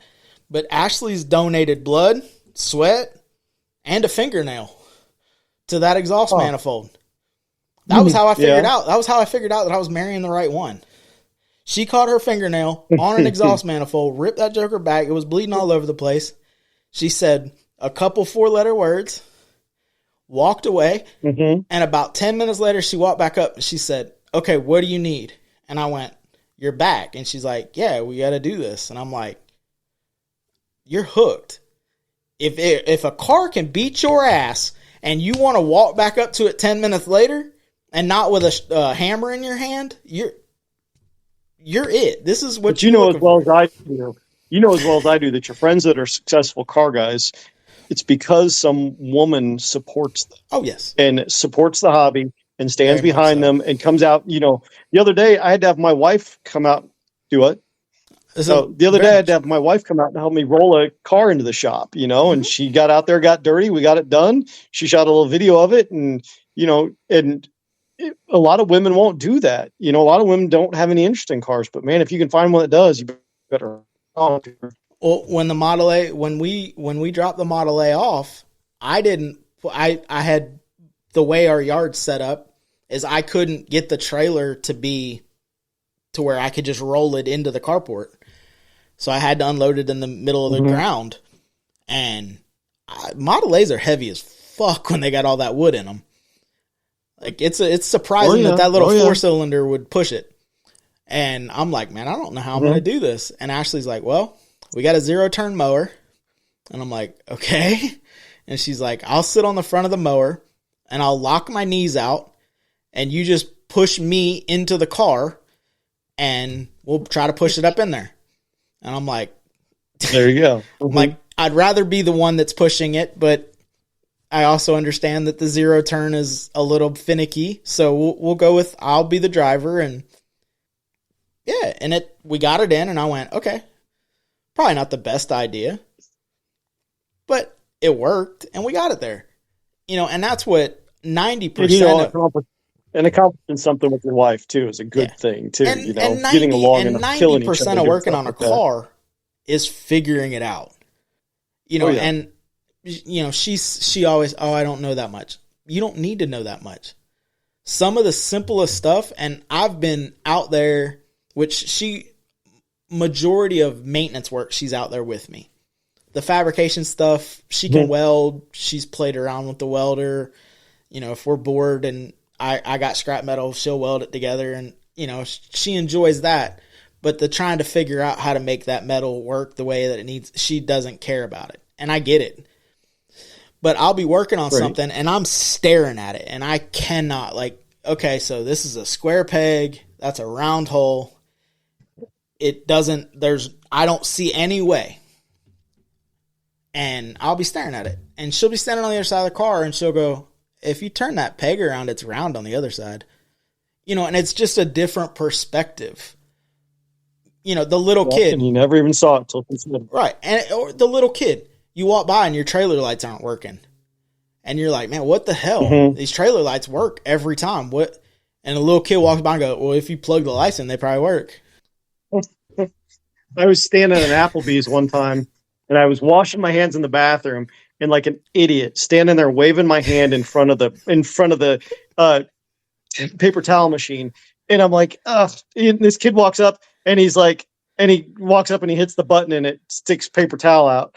And I was like, I stand there waving at the stupid paper towel machine thinking it's got some kind of sensor on it. And he pushes the little thing. And he's like, there you go. And I'm like, you can learn something from anybody. Yeah, you want to talk about being not able to see the reality, when you're standing there because you think that the thing should spit out a paper towel at you, and then some kid walks up and hits a button, and then the paper towel comes out, and you're like, Well, that made sense, didn't it?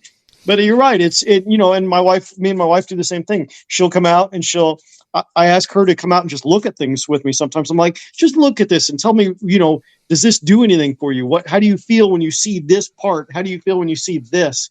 And, in her perspective, because there's things that I do sometimes, like you, there's things that we do sometimes where you do it and you go, that's not what I wanted that to look like when that was done. And your wife will be the first one to tell you, she's like, is that really what you think it was supposed to look like? I'm like, no.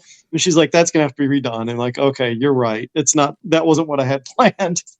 So what is one piece of advice that you would give somebody that's trying to get into the car world?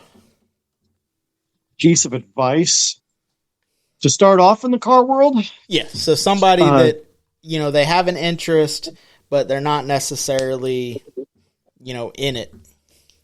Other than don't. It's just cheaper not to. I would tell people if they want to get involved with cars, I mean, find the one that you love. Don't worry about the one that everyone else loves. Like we talked about earlier, like the 4-door Maverick. Maybe that 4-door Maverick is maybe your grandpa owned that, and it was the car, like you said, that you grew up in and you remember from being a kid. And, find the car that gives you the passion that makes you want to do something. It does. Everybody wants a 68 Dodge Charger. I get it. I want to get a 69 Charger and paint it orange, put a flag on the top. Well, that's great. That's everyone else's dream. What's your dream? That's my advice, man. Figure out what your dream is and then build that. If you want to have a car that you really, truly are passionate about and love, then start with the one that you're passionately love. My dad liked little English cars, and I kind of have a feeling about English cars too. I don't have any desire to own one, but my dad liked MGBs, and that was my first car, was an MGB. And I still am passionate about them today. Now I don't want to own one, but my dad, when he was a kid, it was Jaguars and MGBs and those little English sports cars. And that's what he was passionate about. And, that's what you just got to figure out what you feel the most passionate about. My wife is standing here, my beautiful wife, and she loves Chrysler Conquest. And we've owned 2 Chrysler Conquest since, and neither one of them were that great of cars. And she got to drive both, and she really enjoyed driving them. But I think that once you get out of your system, you kind of go, that's not that great of a car. But then me and my wife, one of the cars that we had that we both really loved was a 71 Volkswagen Beetle, and it was pale yellow with a white interior, and we drove that thing all the time and just loved it. It was a great little car, and I think, man, I wouldn't mind owning another one. Yeah. Another car that my wife drove a lot, we had a Nissan R32 GTR that was kind of every video game player's dream car. And we had this car, we had it for probably, I don't know, a few months. And it was a right-hand drive. It was turbo. It was, stick shift. And she drove that thing about every day that we had it. And I was like, and she's like, if it's here, I'm going to drive it.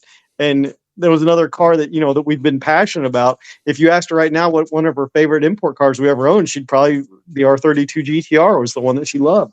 And you want to talk about a car that got a lot of attention. You drive that thing around and people just oohed and awed all over it. And it was just, it was a fun car to have, though, for sure.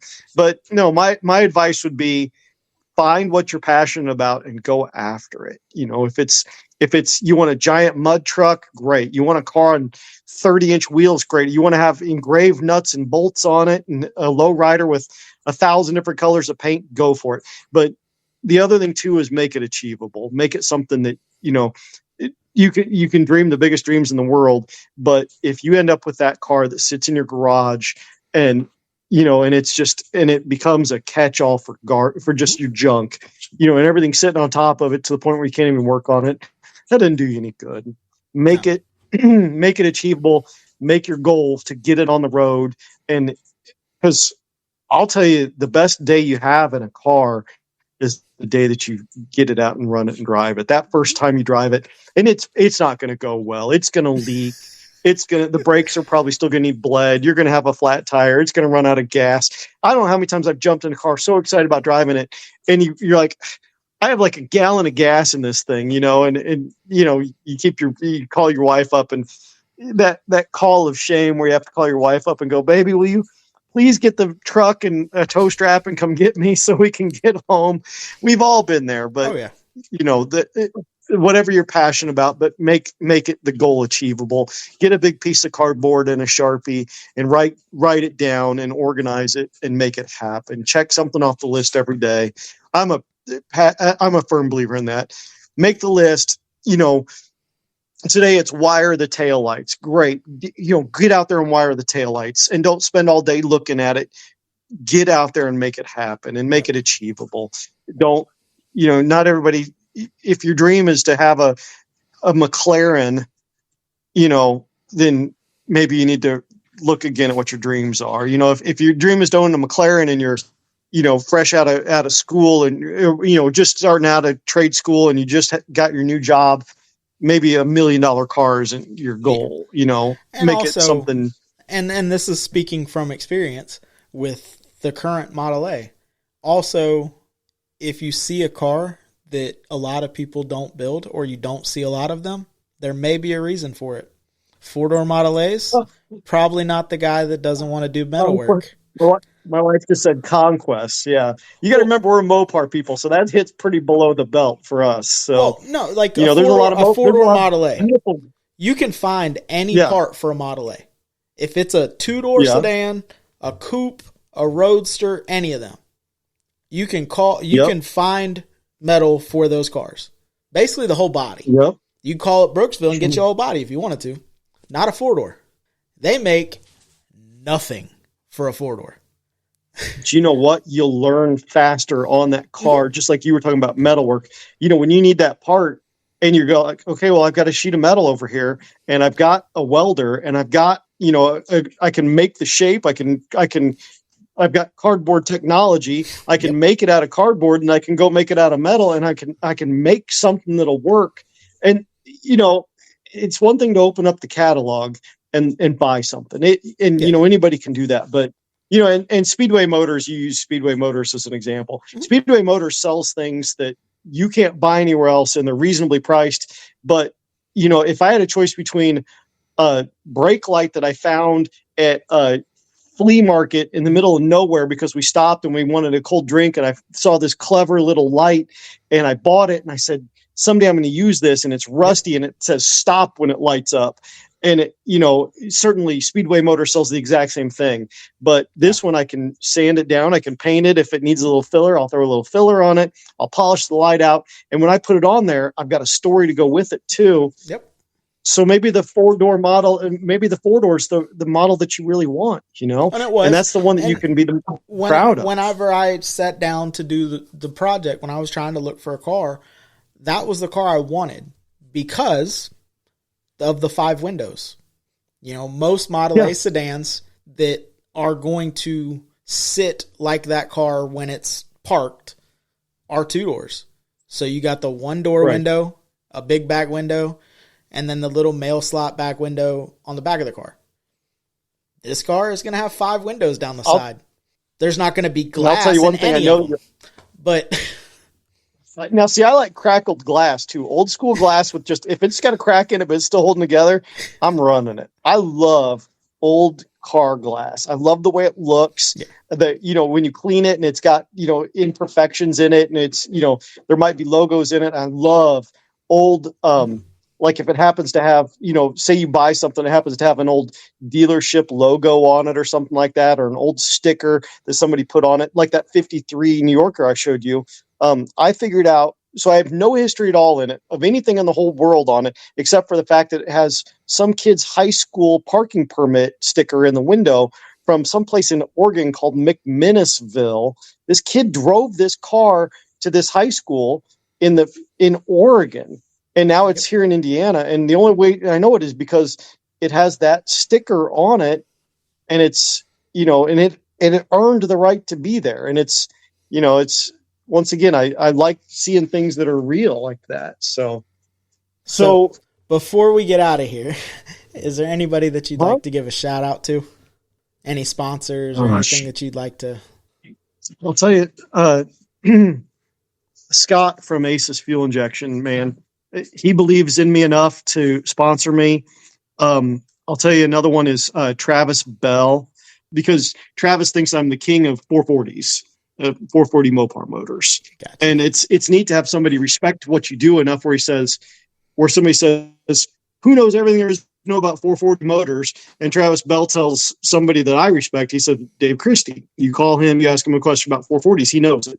And so I shout out to Travis Bell, and really the most important person in my life that allows me to do everything is my wife. She's over there, and I'd say she wasn't. I gotta give her props. Both my kids. I've had a lot of people that have believed in me. It's hard for me to even begin to name them all. That's awesome. But it's, there's people out there that believe in what I do, and there's people out there that share my social media, and there's people out there that that think I'm more important than who I really am. But the first thing I am, I'm Erica Christie's husband, and I'm Casey and Ella's dad.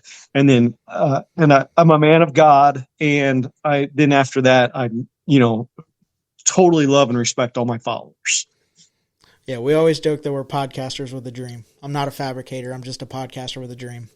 And the dream is to share something awesome with other people. Yep. I want to share it with people. I want them to see what life is like for me, and I want them to, maybe they watch what you do and they have a better day because of it. Maybe they see something you do and they go, man, my life's better. I spent 5 minutes watching this guy's video, and now I'll go back to work, but I appreciate him posting that and sharing a few moments with me.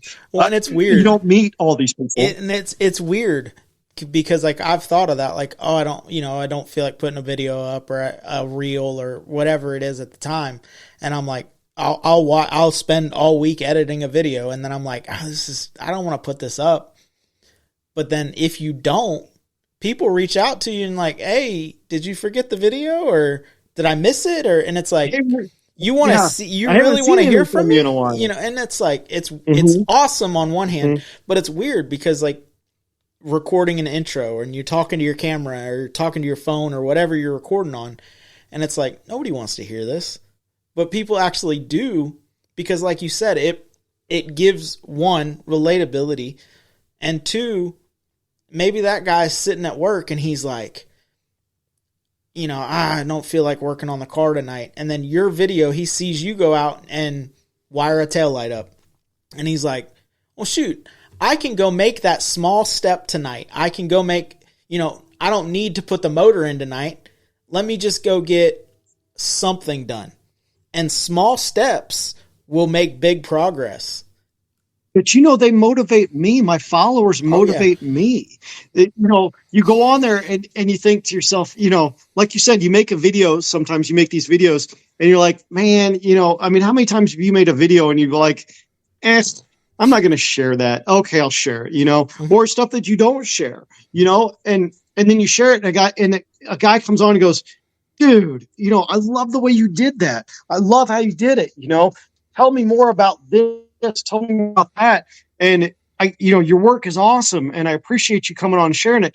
And really, honestly, I do it because I want to share with them and I want people to learn, but at the same time, then people motivate me and I step back and I go, man, you don't know how much I appreciate you saying how much you like that little tiny thing that I did that I didn't think anybody else would notice in the whole world. And one of your followers notices it and you're like, I'm going to keep going. I'm going to keep going. I'm going to build something else, and I'm going to build something, because I feel good about what I did. And because as well as I do, in this car world, you can do something and you'll hear 100 people go, man, you did a great job. And then some clown will walk to you and be like, you wasted that. But my point is, don't let somebody tear you apart over something that their opinion doesn't matter on. If you painted it yellow because you want it to be yellow, enjoy it, and don't let somebody come up to you and go, you should have painted it green. And because of that, I don't think you're a very good person because you painted it green. You can't dwell on that stuff. You got to, we put ourselves out there. Well, hey, bud, I appreciate you coming on. Go ahead and hit us with the dates, babe. Well, this weekend, we've got the Spring Fling Car Show, and that's going to be in Scooter Haven Country Club in Inglis, and we're going to be there Saturday the 5th. For the Rat Rod Show and the Pin-Up Contest. Oh, yes. All right, before we get out of here, make sure you go show Why Not Fab some love on Facebook. And check out Throttle Addict using the code word HOTROD for 15% off. Make sure you go show Johnny Jalopy some love, Facebook, YouTube, JohnnyJalopy.com. And go visit Low Income Clothing, Photos, Brahmaga Media, all found on Facebook and Instagram. And if you haven't went and checked out Wrenching for the Future, they got a little deal they posted today. Looking to give away something free to a kid. So go check it out. Wrenching for the Future, Facebook, Instagram, and TikTok. And be sure to go visit Ty Blends from Top Notch Barber Studio. You can find him on Instagram or Ty Blends1 on Booksy.com to book an appointment. All right, guys. Well, get out, work on your shit so you can go drive it. Later. See ya.